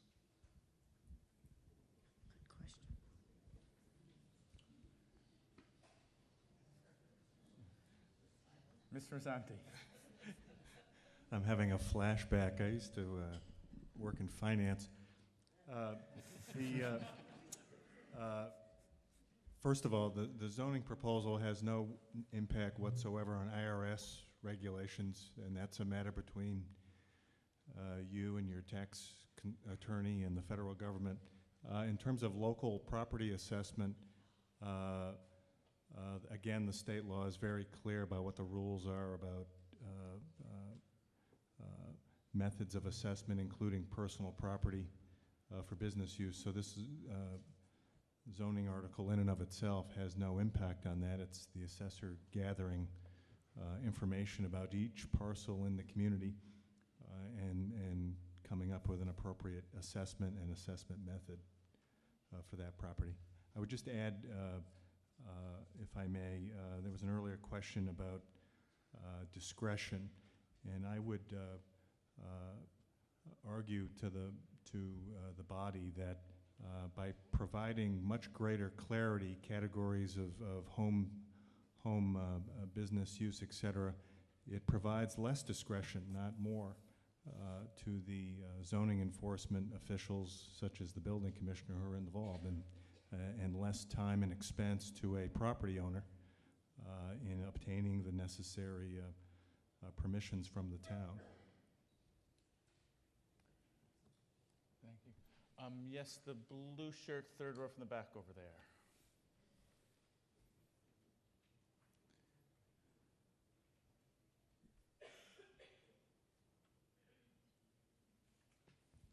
Russ Vernon Jones, Precinct 5. The way I read this as it's currently written, if I'm an artist and make some art in my home and then want to sell it by mail, I'm in violation of the bylaw unless I have submitted myself with a request to the building inspector. Similarly, if I write some computer software in my house and decide that I can sell it on the internet, I have to go to the building inspector to get permission, even if he's required to grant it. I think this is unreasonable governmental intrusion. Anybody from the planning board wish to respond to that? Mr. Weber? No? Sure, I'll respond. It's a question of what town meeting wants to do. We worked with the building commissioner to address what he indicated were ambiguities that he faced every day in trying to figure out how to permit or not permit home businesses. The requirements for the lowest category of use, officers, in this case home occupation, are taken very closely from existing section 5.012 of the bylaw. We tried to mirror that in order to create a low category of use that didn't require anything more than a letter to the building inspector. If town meeting obviously feels that that's too intrusive, then obviously that's not something you should vote in favor of. We thought that was suitably, unintrusive for new businesses beginning, that it was acceptable to us. Also, I would like to point out that it is prospective in nature, and so anyone who's already conducting an artist's business in their home that complies with these requirements and doesn't increase the size of it doesn't have to do anything. Yes, yellow shirt right there. Gavin Andreessen, Precinct 9. So I worked as a software developer in my home, and one of my odd little hobbies is reading up our bylaws to find out what bylaws would actually apply to me.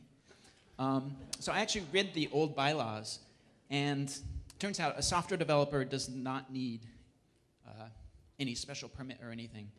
If you look at the existing bylaw, there are some home occupations that right now, today, require a special permit. Those are the workroom of a resident artist. So if you're an artist working out of your home, right now, today, you're supposed to get a special permit. A craftsperson, a beautician, a dressmaker. I don't know how many dressmakers we have. A milliner. I'm not sure if I know what a milliner is. A photographer. A cabinet maker. A skate sharpener, a radio repair technician. So I'm going to support this article because the way the zoning bylaw is now is obviously broken. We have this odd set of categories that require a special permit, that require you to jump through hoops, and then another kind of random set of categories that don't require you to get a special permit. As far as I can tell, sometime way back in probably the 20s, somebody had something against radio repair technicians and so decided to make them get a special permit. I think the direction that the planning board has taken, where they're defining exactly what the impact on the neighborhood will be, is exactly the right direction to go in. Thank you.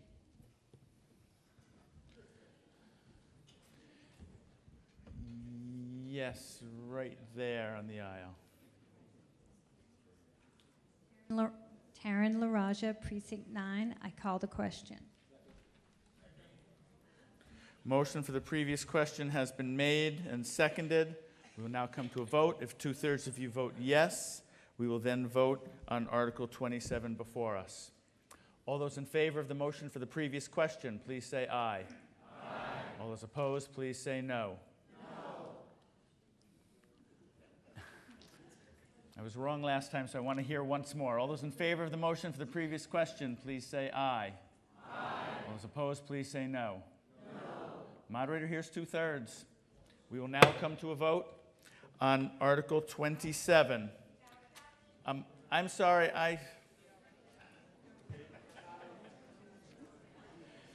Okay, we will have a counted vote.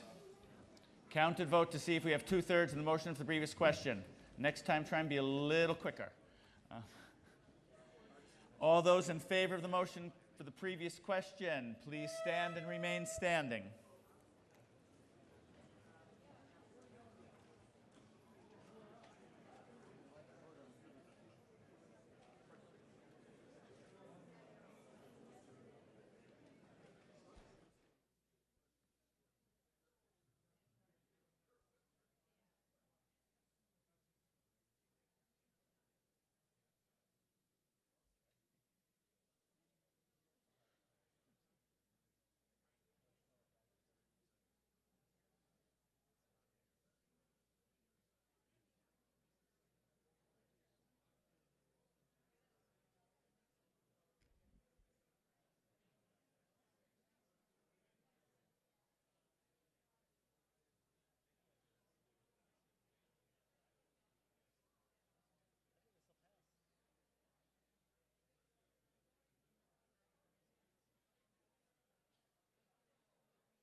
On the right, there are 45 yes votes. On the left, there are 29 yes votes. Folks on the right and the left may be seated.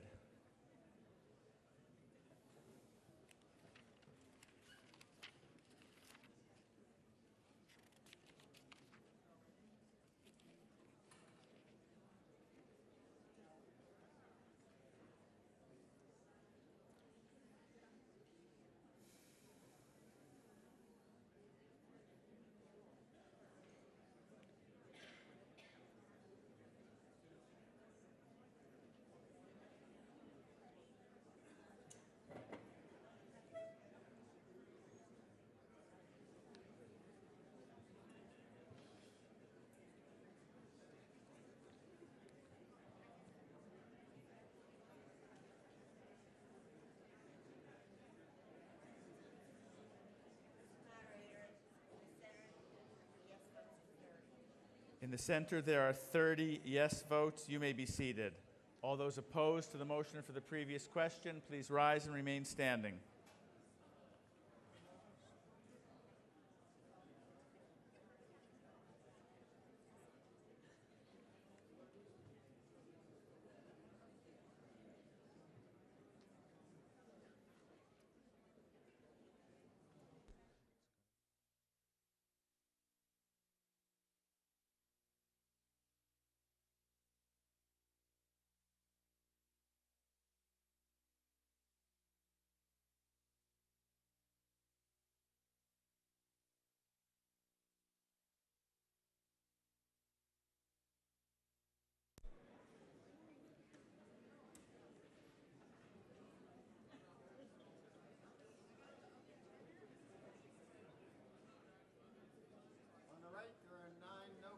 On the right, there are 9 no votes. You may be seated on the right.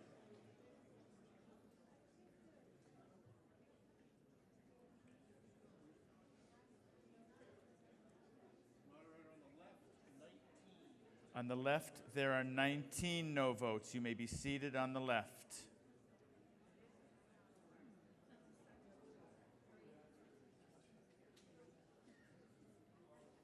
Might not make it. 28 no votes in the center. You may be seated in the center.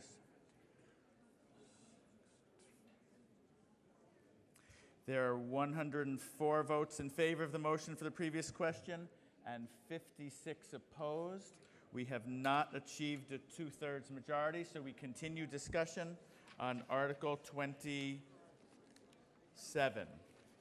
Is there further discussion on Article 27? Yes, in the center there. You.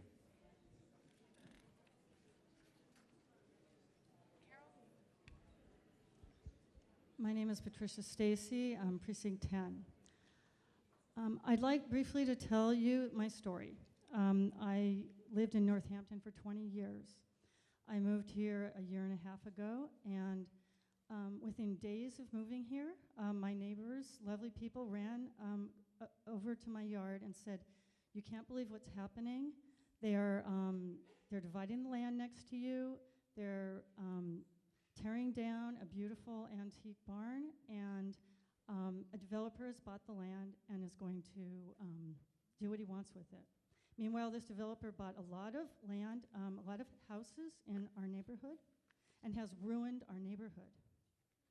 And my reaction to this was, what town would do this to its citizens? What town would let, in a beautiful neighborhood, be divided up into wreckage for the purposes of a man who makes money from this town, who doesn't even live here, who lives in Long Meadow? This man lied to our town, lied to us. Excuse me. Let's stick to the pros and cons of the issue before us and not talk about motives of others, please. And let's also not impugn the character of others, okay? Thank you. I am telling the truth. I have researched this, and it is the truth. This man said he lived in our neighborhood. He filled a house, overfilled to students, and said he lived in the house when he did not. I have absolute proof he did not. This is someone who is using our neighborhood as a business. This is an invitation for people to use our neighborhoods as businesses. I think this is an invitation for people like this man to say, I live in this house. It is my business, and I can do what I want because I have rights. These zoning laws that you are passing because you think you are protecting someone's rights, you are giving away your own rights as residents of a place where you want to live in peace. We should not be turning neighborhoods into places of business. Now, for decades, we have used our homes to write software or to teach piano. This is not a problem that needs to be fixed. The problem that needs to be fixed is the attitude in this town that this town is a place for businesses and not of residents. This is a total mistake. This will ruin my neighborhood. I can wake up tomorrow, and not only now do I have a bunch of students ruining my peace living in my house, but there are people who have rights to let tons and tons of businesses, and I'm telling you, this is going to mean student housing in your neighborhood.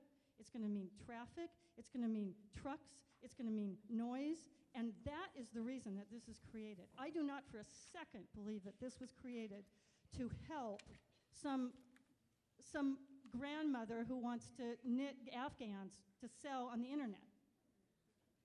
So that's the end.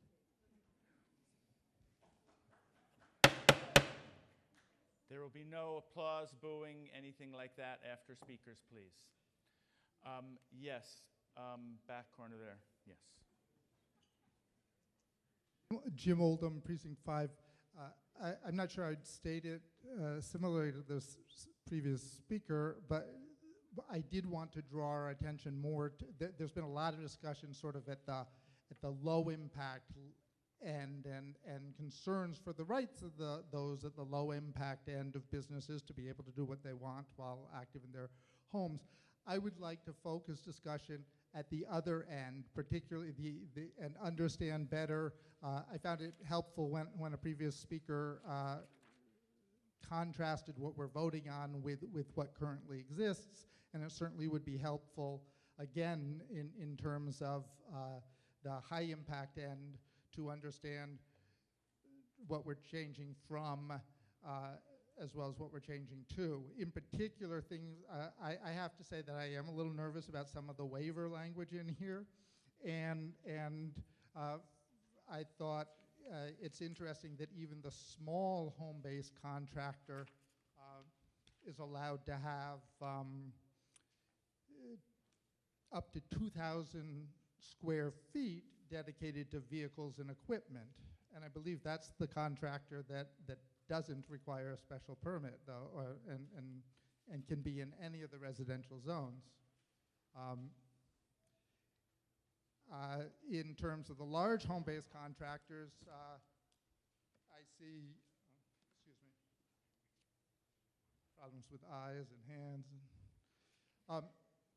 So no more than 25% of the total area of a subject parcel, exclusive of areas covered by businesses, shall be used for business activities including outdoor storage or parking. So what we're saying is up to 25% of the property, not including the buildings and so on, in a house next door to you could be used for parking, for construction vehicles, and so on. And so throughout all of this, I guess, again, my question is, maybe we already allow that, in which case I shouldn't worry about it too much, and I would appreciate hearing that. But if we don't, or if we're giving the building inspector waivers at this end of the spectrum that don't currently exist, I would be concerned about that. Thank you. Yes, Mr. Crowner. So those are good concerns, but I think, I hope I can assuage them. The small contractor, when you're talking about 2,000 square feet of storage, it's storage and garaging. I'm not sure what's going on here. So it's not buildings, or not vehicles that are sitting out in the driveway in the yard. They're covered. It's a way it's a low impact use. You're not supposed to be able to really tell that someone is operating a business there. However, they would be operating a business that mostly works off-site, but they need somewhere to have their office, their computer, their possibly a truck or something. A large home-based contractor, which requires a special permit in all cases, has a number of these conditions, one of which is no more than a quarter of an acre, or quarter of the area can be used. The way this kind of use is regulated now is in section 5.013. It would be under home occupation, one of which is a resident builder, a carpenter, electrician, plumber, things that might come under a large contractor if that person had a bunch of trucks, a bunch of equipment, and so on. So that use is already governed by a special permit. And it doesn't say anything about how much coverage you can have on your yard for that kind of storage of materials. So what we're doing is separating something that has a heavy impact, a large contractor with vehicles and stuff, saying it can only happen in certain areas on a certain size parcel, and it has a bunch of other conditions that limit the use. Thank you. Yes, right here in front.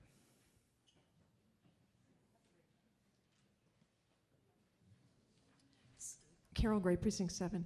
I wanted to echo something said earlier about the waiver provision. John Fox mentioned this.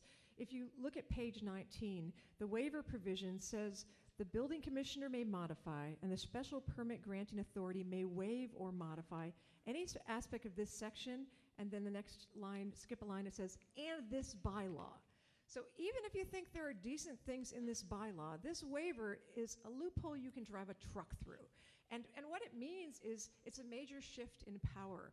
The reason the zoning bylaws were set up to have town meeting decide zoning, and not just by majority, but by 2/3, is because zoning is so important, it can change the character of neighborhoods forever.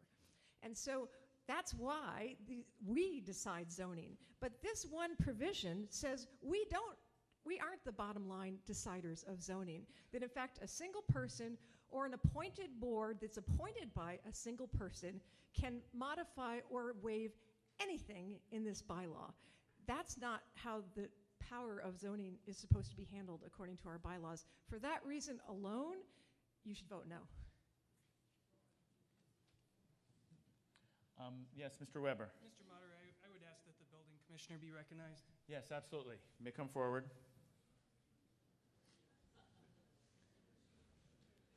Please identify yourself to the group, and you may speak. Rob Moore, building commissioner. Couple of things here. The waiver provision is the authority given to the special permit granting authority, the zoning board in this case. The building commissioner would only have the ability to modify certain provisions under the standards and criteria that are set here. Just to give you a little bit of an example of the discretion that I currently have under the regulations that we are dealing with, as explained earlier, we have the two categories for business use of the home occupation and the office. Now, the home occupation is the one that will typically see most proposals come forward through, and it states in there that the workroom of the artist, the craftsperson, whatever it might be. And the problem that we've had over and over again, and the challenge that both I've had and the zoning board has had, well, what is a workroom and what if there isn't a workroom? So now we get into a decision of, is a special permit required? Is it available? Or does this use just happen? Is it allowed because it's not prohibited?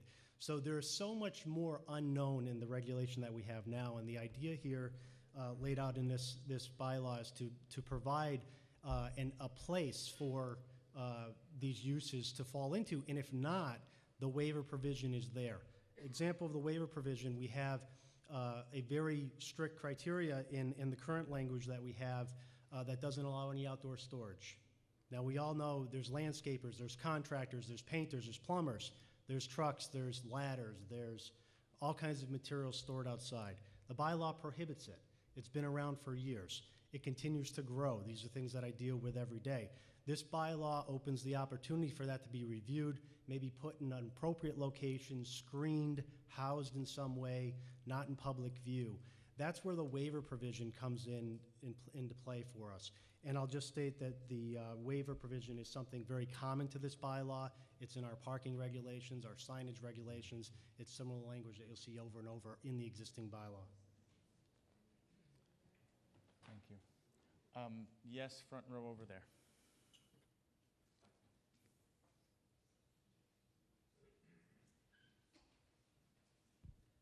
Denise Barber at Precinct 9, and I have a question about a section that's on page 15. It's under section 5.012, use of residences for business purposes, and it's a second paragraph, which reads, "It is the purpose of this section to appropriately regulate such uses with the expectation," and it's expectation, not requirement, "that once a home business has grown to a size where its impacts are no longer appropriate in its original location, it will be moved to a more appropriate location in a business or industrial research park district." So my question is, in 2010, I believe it was, we created a new zoning district called Neighborhood Business, which was supposed to be used to place businesses in more residential districts to encourage a mix of businesses and residences. I voted against that particular bylaw because, among other things, I felt that some of the business uses that it allowed were too intensive for residential areas. So my further question is, since this is an expectation that these businesses will be moved if they have grown too big for their size, but not a requirement, what is to stop the person who owns the business from requesting that his business can stay put in a residential zone by simply requesting that his property be rezoned to neighborhood business? Anyone from the planning board care to answer that? Or? Yes, Mr. Crowner. In that case, town meeting actually would have the ability to say yes or no to rezone it. So that's actually what people are asking for. Yes, Mr. Tucker? Or, What this initial section of purpose does is provide guidance, in particular to the Zoning Board of Appeals. You'll note that in all of those instances where there's a potential for an administrative permit, if the use does not meet the criteria, it gets kicked into a special permit. And the ZBA has the ability to say, you know what, this is too big for where you're located. You need to either reduce the size of this business or you need to move it somewhere else. thank you. Yes, over there.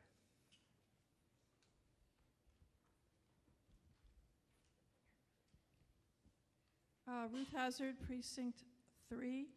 I feel that one of the challenges that the planning board has presented to the members of town meeting is that the information that you've given us about the context, the rationale, and the benefits of this article, and even like what it really means, are not really adequate for someone who's not a specialist.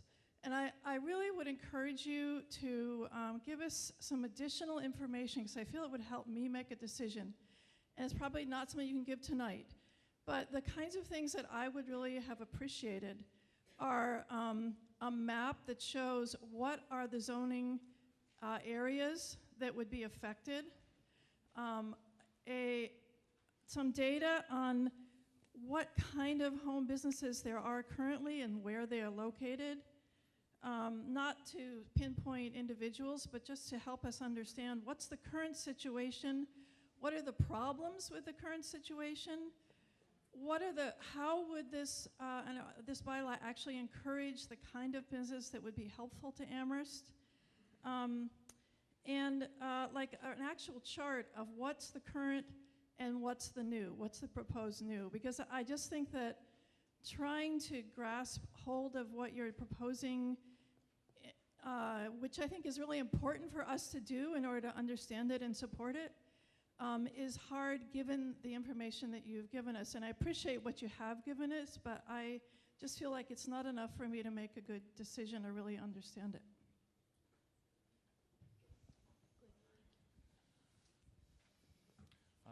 Yes, way over in the corner there.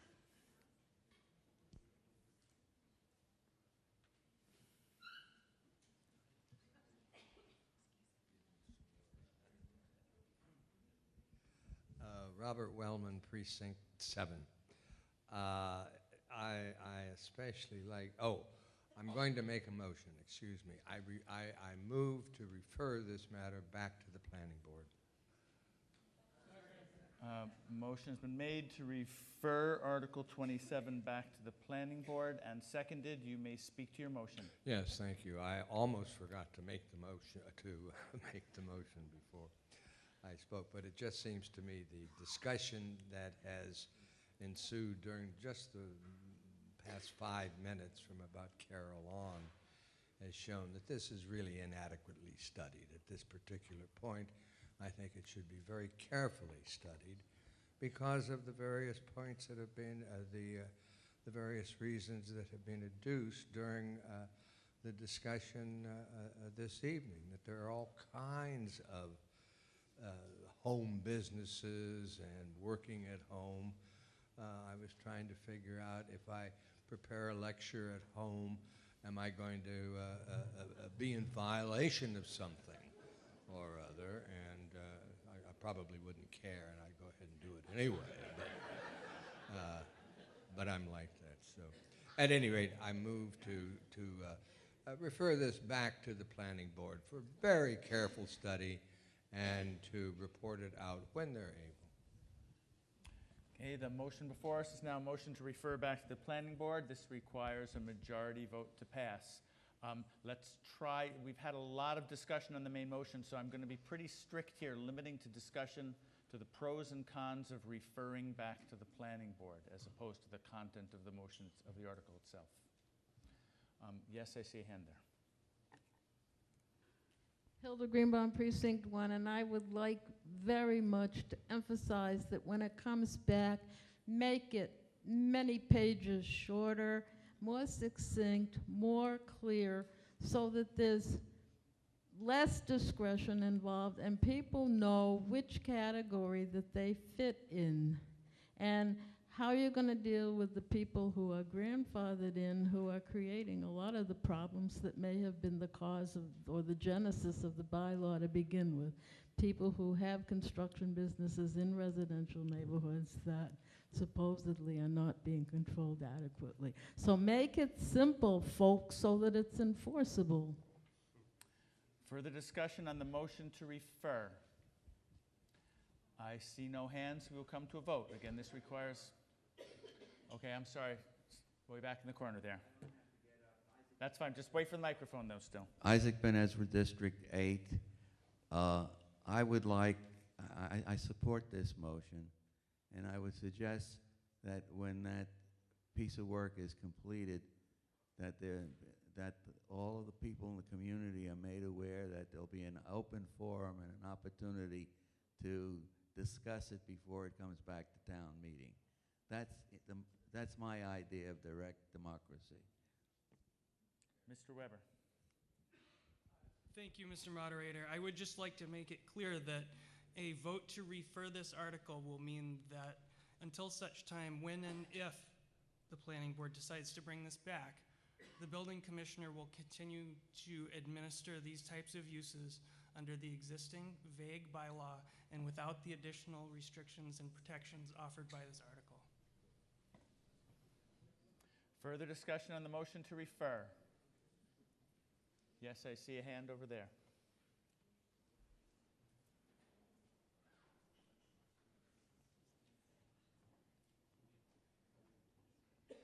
Anna Paul, Precinct 3. I'm new, so I just have a question. Is it possible to move to discuss this article again in a couple days when we can get the information from the board, referring to the questions about what kind of business is being affected right now and the questions that were previously brought up? Or does it have to be moved to go back to the planning board? Well, first of all, right now we have before us a motion to refer, so we have to dispose of that one way or another. So the question you're asking is, would it be a valid motion to say, let's skip this and go on to something else? And I would say I would not accept that motion. Once we introduce an article and begin debate on an article, we kind of all need to stick with it and deal with that article. Further discussion on the motion to refer, right there. Alice Swift, Precinct 7. I feel as if what we want is not a study, not to have the planning board study this more because they know what they're doing. I think it's just that we feel we don't have quite enough information. I mean, for myself, I would vote to approve it. Is there any way that we could have it come to the June 2nd meeting? Has the warrant already been signed for that? To discuss more with more information? That I'm pretty confident the answer would be no. In order to get something on the warrant, there has to be a whole process of public hearings and drafts and things like that, so no. Yes, way in the back there. Blue shirt.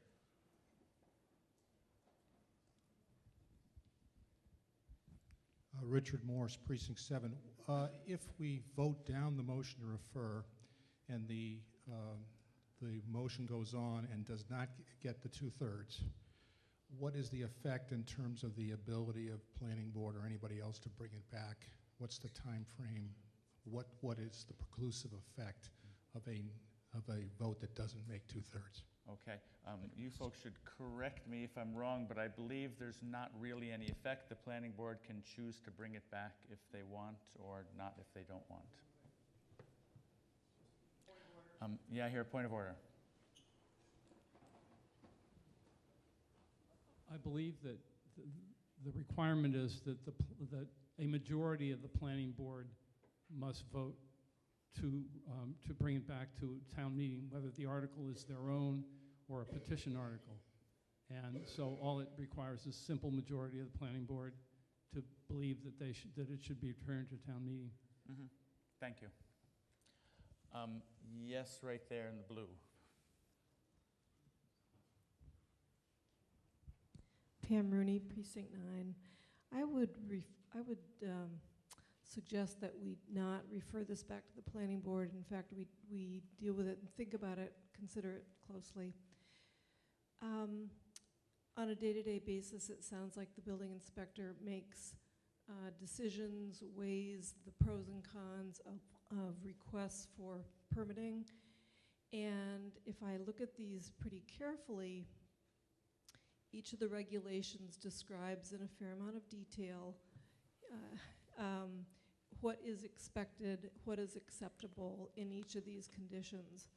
I understand that it makes it for a fairly long article, but I think it gives in every situation a better description of what is expected and what you as neighbors can hope to have enforced if you see things that are not falling within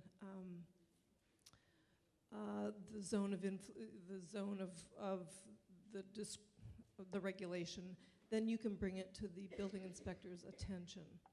Thank you.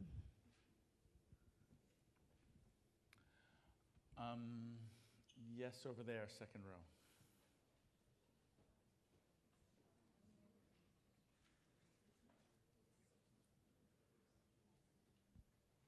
James Smith, Precinct 6. I call the previous question. Motion for the previous question has been made and second. We will now come to immediate vote. If we vote yes on this, we will then come to a vote on the motion to refer. That's where we're at now. All those in favor of the motion for the previous question, please say aye. Aye. All those opposed, please say no. No. I hear 2/3. We now come to a vote on the motion to refer. This requires a majority vote. All those in favor of the motion to refer Article 27 back to the planning board, please say aye. Aye. All those opposed, please say no. No. Motion to the refer has failed. We now have before us on the floor, I'm sorry, did somebody? Wow, let's listen once more and then you can decide to doubt it again if you want to, okay? All those in favor of the motion to refer, please say aye. Aye. All those opposed, please say no. No. This is just a majority vote. Do you still doubt it, sir? No. Okay, thank you. Okay, we now have before us the main motion of Article 27, which requires a 2/3 vote. We have been talking for almost but not quite an hour. Are we ready to come to a vote? Nope, I see some hands. Right there.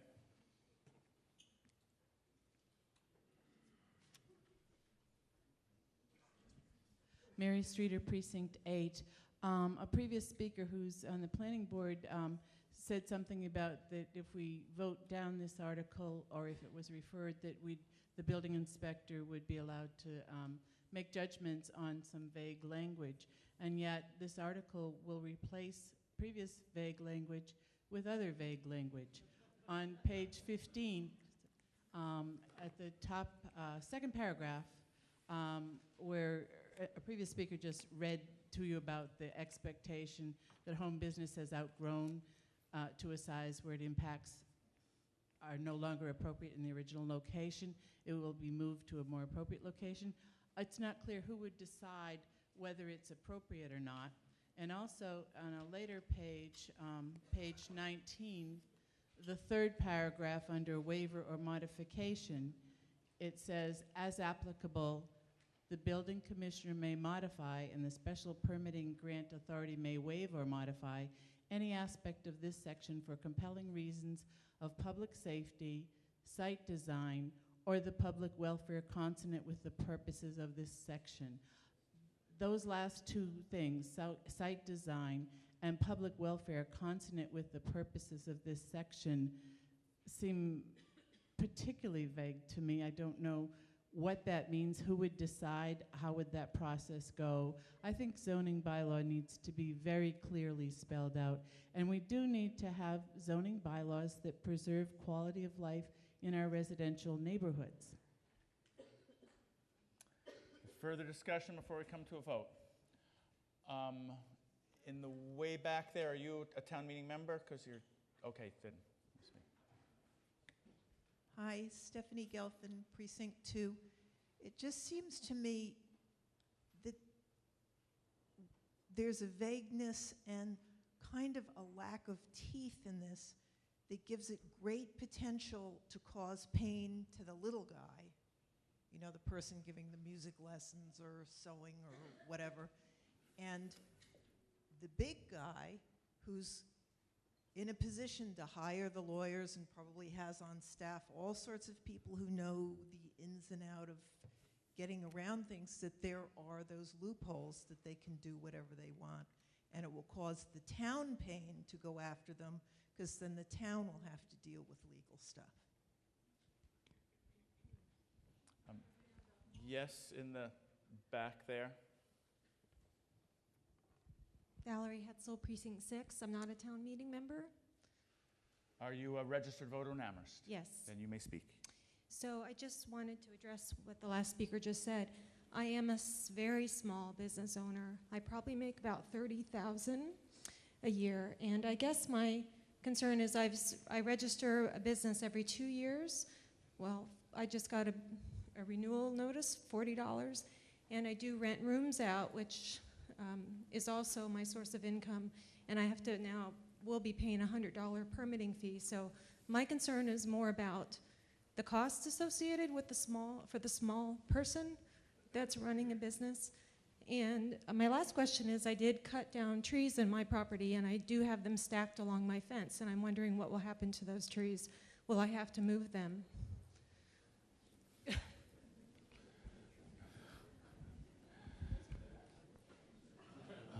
Mr. Mora. So there are no fees associated with, essentially what we're looking at here is a review for the applicable zoning regulation as it exists today. Similarly, if there's a special permit required, as there is today, that would have a fee associated with it. I can't really respond to the tree question. Yes, right on the aisle here.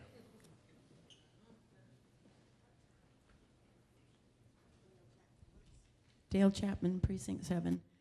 I have a very simple comment, so I'm a little nervous because I've been waiting for a really long time, and it's not something enormously sensational. When this was presented, it sounded like it was a way to encourage business in our community, and there was talk about how valuable the small businesses are and how much they mean to us all.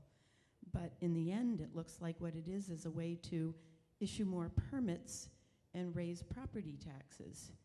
And if I'm not mistaken, businesses all over the country are falling apart because of over-regulations. New York is bragging about how businesses are invited to New York with no taxes for the first 10 years so that they can set up. I don't understand how we're helping all these little businesses all over town by regulating, over-regulating. I think the function of government used to be to protect people, and now it seems that it's to grow itself bigger and bigger. And I think that these businesses have been doing just fine, and I would like to encourage them to continue, and I had some other things to say that I don't remember. Thank you. We ready to come to a vote? Mr. Tucker. Hello, there we are. This is a little outside of the professional sphere. My mother was an organist, First Congregational Church. She was a piano teacher, and there were many students who came to her home on West Street in South Amherst. She did one at a time. She was very good. If she had decided to keep doing that as a significant source of income, it could have been 3 or 4 a day or more on the weekends. At what point, without a framework of regulation, do you decide that the community needs to say, okay, that's enough, you need to follow some rules now? The point of this regulation, of this set of amendments, is to create those thresholds. It looks like everybody's going to be peering in the window to see how many students are sitting on the bench in front of the piano. No, that's not the way it works. We hardly ever, we respond to complaints. We respond, that's how the majority of the system works. This is not intended to in any way be intrusive. It is intended to make sure that people don't get themselves into trouble in the process of starting a business that starts in the garage and it's kind of quiet, and the next thing you know, there's material piled next to the garage. There are people coming and going, buying things on the property. You need to have a framework of regulation so people know what they're getting into, and that's the intent of this. Thank you. Right in the center of the second row from the back.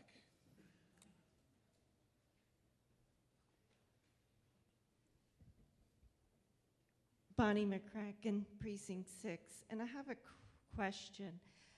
Because the language in this article doesn't address farms or small farmers, I want to know how this affects it and why, if they're accepted, why isn't clearly stated? Mr. Tucker.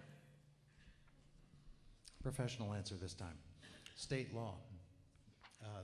Farm stands and agricultural uses are defined in the zoning bylaw, and there are thresholds. And the majority of those uses are protected under state law. Some of the aspects of them, like farm stands that would generate traffic and so forth, would require a site plan review, but you cannot establish a special permit or a discretionary permit that the town can deny on an agricultural use that meets the state thresholds. Thank you.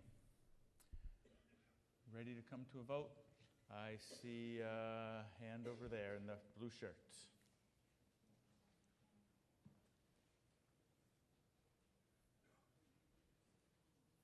Russ Vernon Jones, Precinct 5. I move to amend the article on the floor by deleting paragraph 5.0122.4.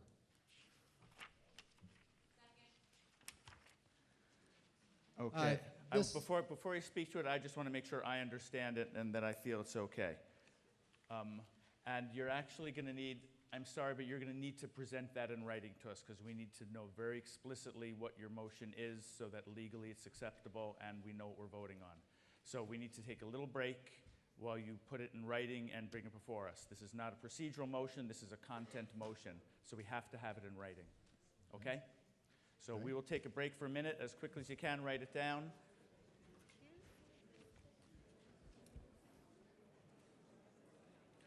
Did anybody catch?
You may now make your motion.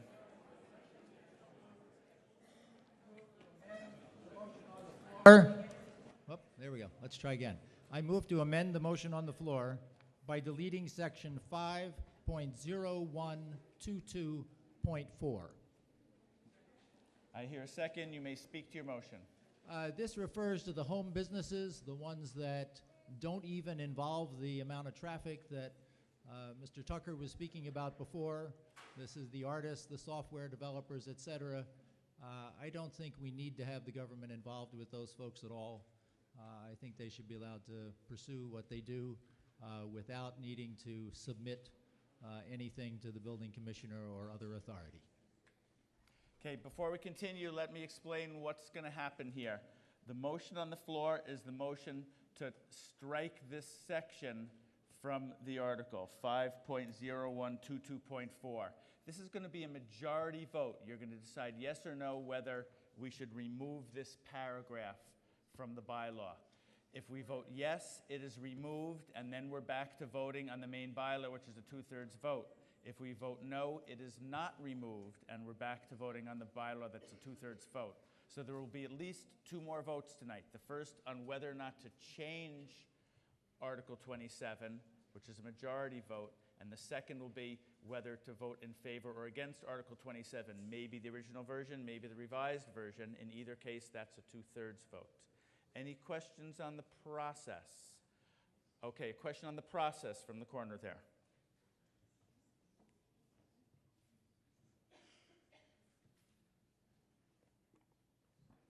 Jim Oldham, Precinct 5. Yes, my question is whether this functions, whether dropping this one article serves the goal of allowing people to do this without being permitted, or if it's just leaving open the question, well, what happens? Because it's like it feels to me like we're reading a series of logical arguments and we get to the final step and it doesn't get said. So we don't have to, it doesn't say that they have to submit, but then what do they do?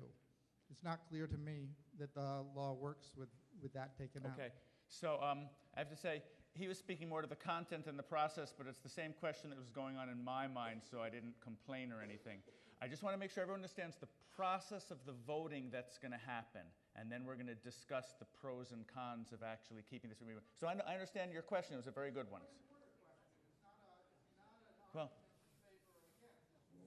okay, take the microphone. Okay, never mind, you don't have to take the microphone, I'll explain.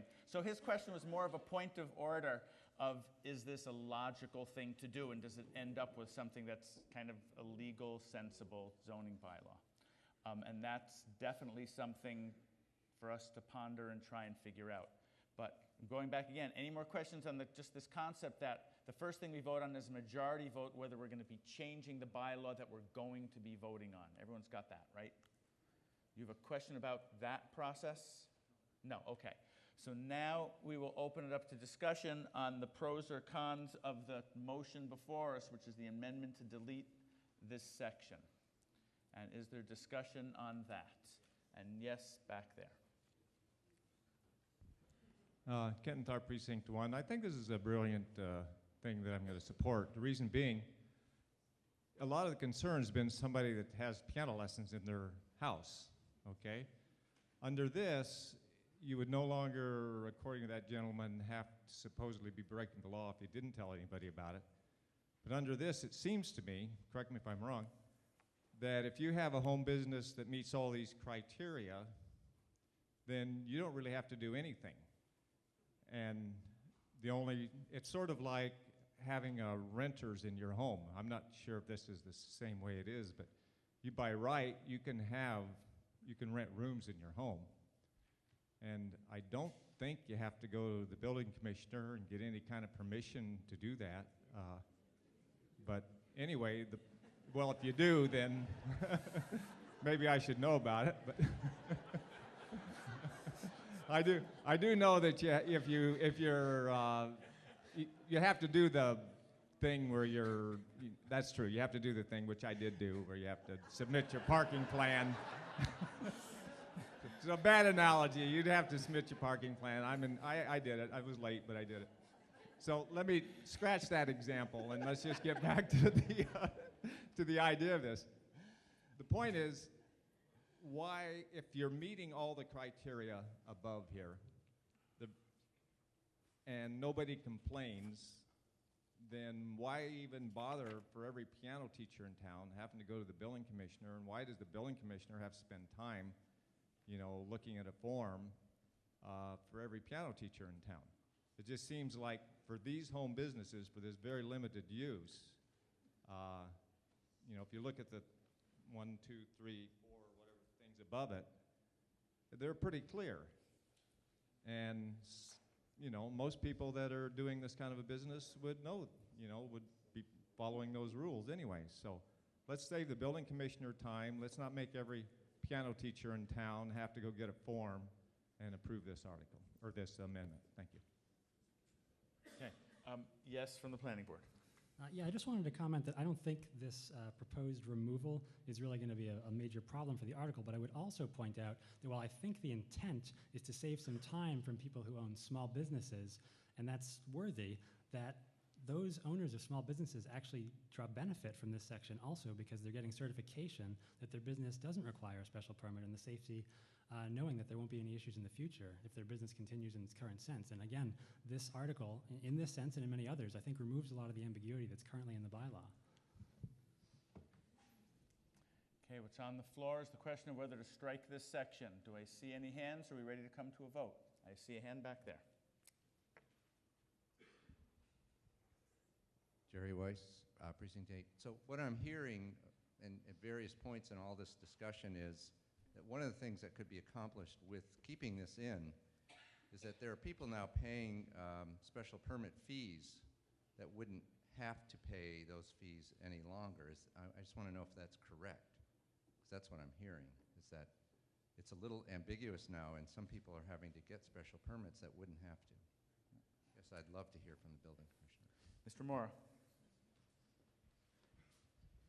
That is correct, actually. In the 2 years that I've been here, we've had a few cases come to the board that could be viewed in this new arrangement and this new organized criteria and standards to be by right. And you know, the opportunity to identify those thresholds and understand when you outgrow that and when you might need this special permit is clearly there. Yes, right here in the center.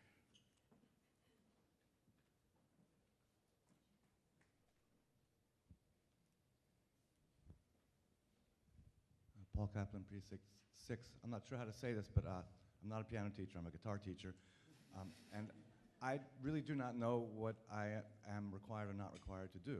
That would revert back to what I should now be doing if this amendment passes. Can anyone speak to that? Mr. Mora?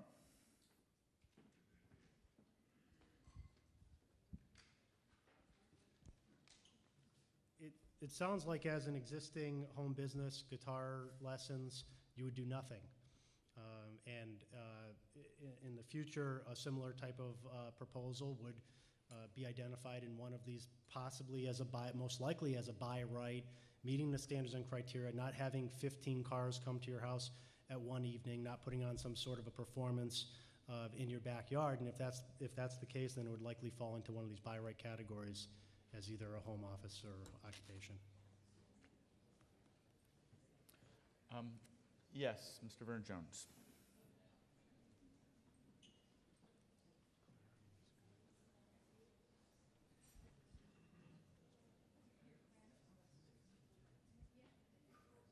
As I read the article... Identify yourself, Oh, please. sorry, Russ Verda Jones, Precinct 5. It's quite clear that it says, and this would remain, home businesses are permitted by right in all zoning districts, subject to a few limitations. And the limitations involve not too much traffic and it being in the home, et cetera. It just no longer involves having to go to the building commissioner. I don't see how this affects anyone's fees, but I think it does provide the opportunity for people to have the right to have a home business. That's specified in the main motion, if we approve it, but it removes the need to go to the building commissioner for to submit a request for permission. Mr. Weber. Real quick, I think that allowing this motion, granting this motion, would, I think we have a precedent for it. It's called the honor system. That is what people would be subject to, which is pretty much where it's at now. If no one complained, then you wouldn't have to submit anything. That, I think, would be the result. Yes, second row in from the back, right there.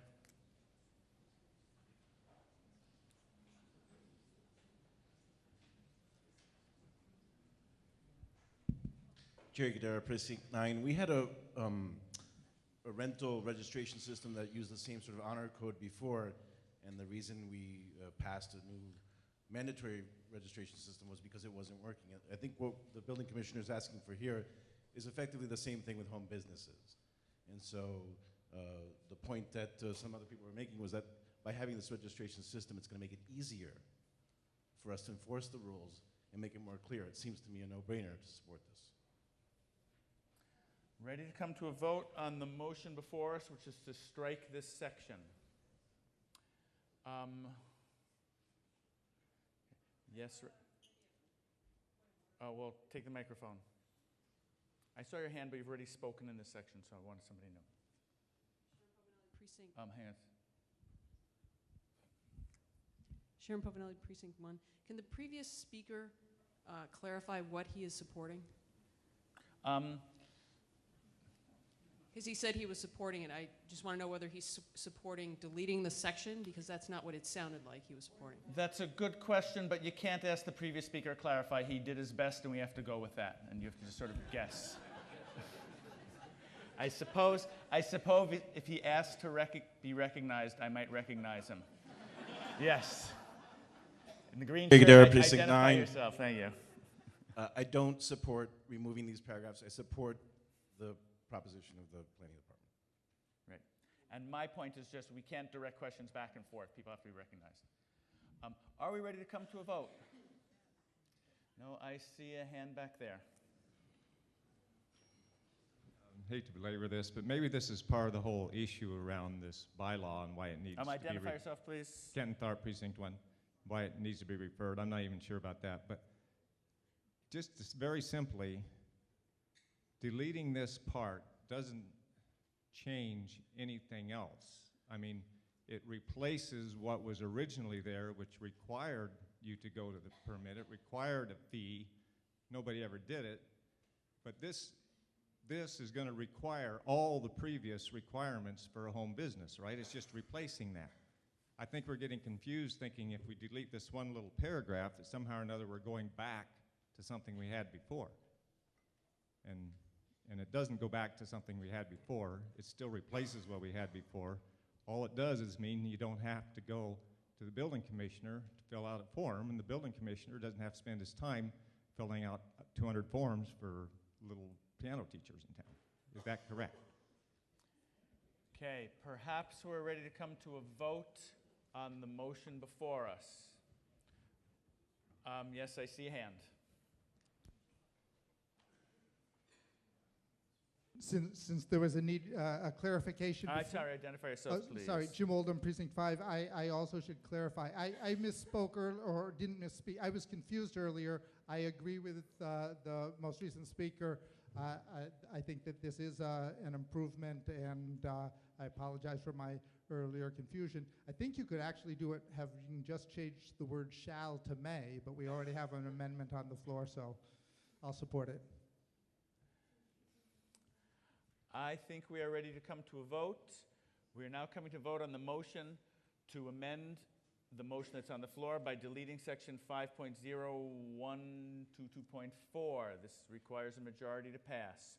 All those in favor of deleting this section, please say aye. All opposed, please say no. The noes have it. We now have the main motion on the floor just as it appeared over an hour ago. Is there further discussion, or are we ready to come to a vote? If anyone has, I do not see any hands. I will just request again, if anybody has new information or new discussion to bring to the floor, I will accept it. So, yes, right here.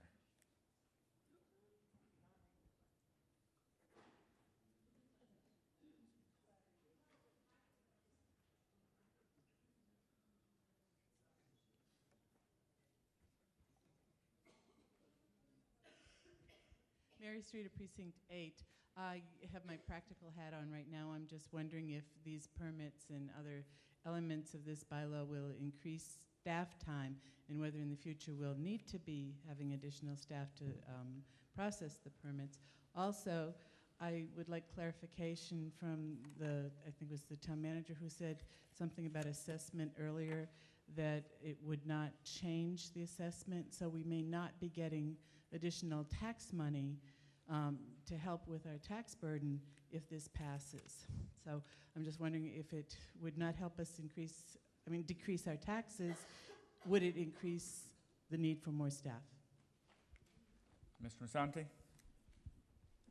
In looking at this, the firm belief on the part of myself and staff is no, because the objective of the proposal before you is to provide greater clarity, not just to the applicant, but to the staff and to the permitting boards. So the fact that there's more clarity should reduce the amount of staff time needed on a particular case that comes before the building commissioner. And yes, right here in the center, purple shirt.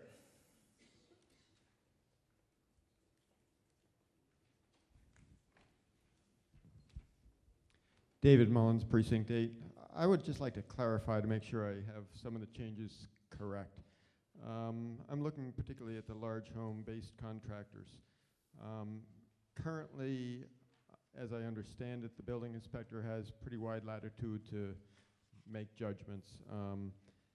Here, under this piece of the article, it seems like there are limits on how many vehicles you can park there, construction vehicles, limits on how much area can be occupied by this stuff. Are any of those restrictions in the current bylaw? Can I get an answer to that? Mr. Moore?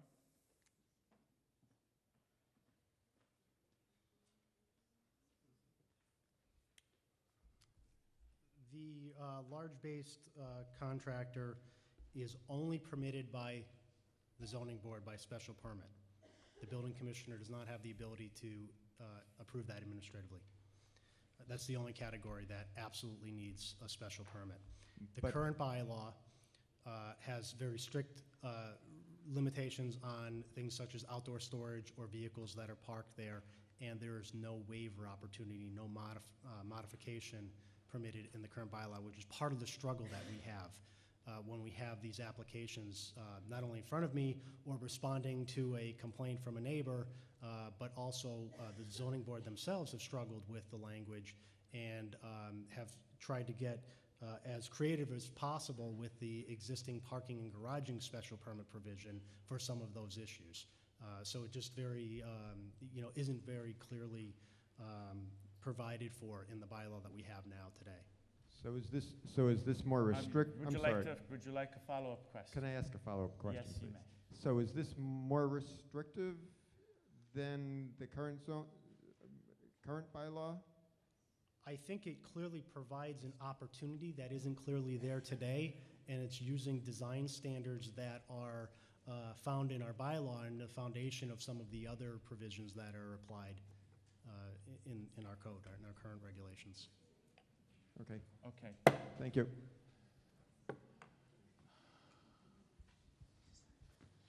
Yes, in the back there.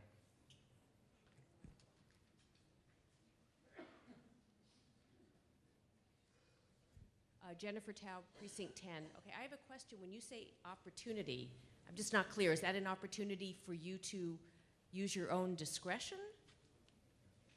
Mr. Moore? No, as I said, the large home-based contractor is only permitted by special permit with the Zoning Board of Appeals. So currently what we have now are, a number of illegal operations, things that had just grown over the years. There's no clear standard, there's no clear permitting path in our current bylaw. When somebody complains about the number of vehicles, the construction noise, the mulch delivery, whatever it might be, we don't have anything to turn to and say, well, this is what they're permitted to do. This is when it grows a little bit too far and either needs a special permit or possibly may not be permitted in that location. So this is all, in the large home-based contractor we're talking about now, is all by special permit, the Zoning Board of Appeals. Never approved administratively by my office.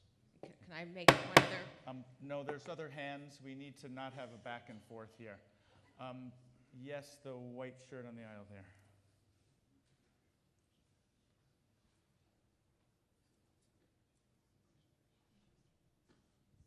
Taryn LaRaja, Precinct 9. I call the question. Motion for the previous question has been made. If 2/3 of you vote yes, we will then come to a vote on Article 27. All those in favor of the motion for the previous question, please say aye. Aye. All those opposed, please say no. No. Moderator hears 2/3. We will now come to a vote on Article 27. This requires a 2/3 vote. All those in favor, please say aye. Aye. All those opposed, please say no. No. If I see 15, we will have a tally vote.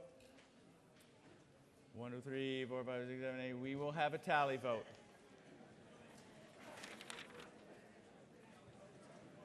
Okay. Hang on just a second while I get some instructions out.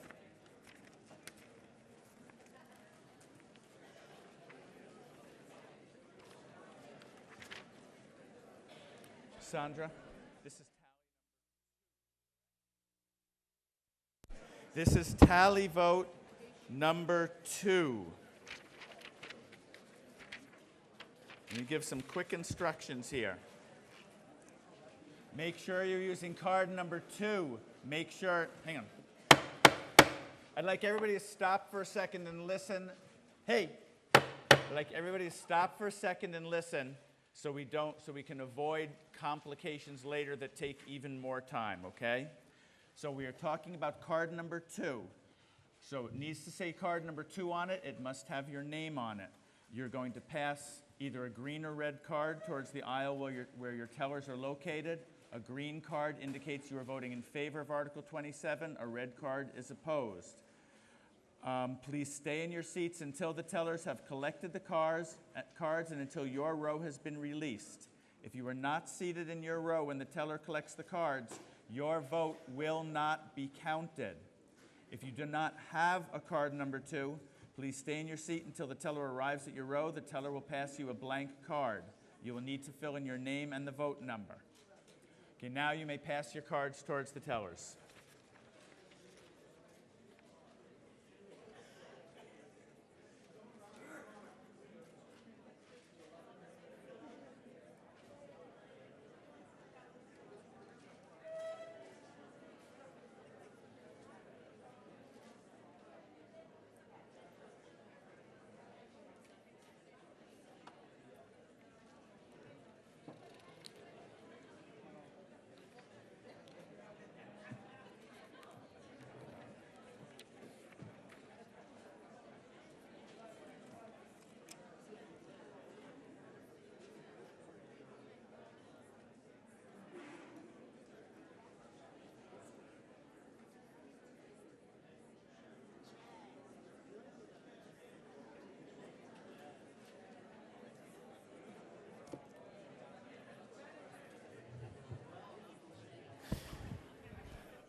The tally vote is 90 in favor, 76 opposed. We do not have 2/3, so Article 27 fails.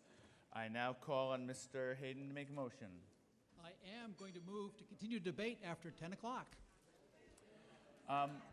Is there any discussion? Mr. Hayden has moved to continue debate to the next article. Is there any discussion? Are we ready to come to a vote on that? Okay, all those in favor of continuing with Article 28, please say aye. All those opposed, please say no. The noes have it. Mr. Hayden, try another motion. I move to adjourn town meeting until May 14th. Motion's been made and seconded to adjourn until the 14th. All those in favor, please say aye. Those opposed, please say no. Well, thank you. I appreciate it. We are adjourned.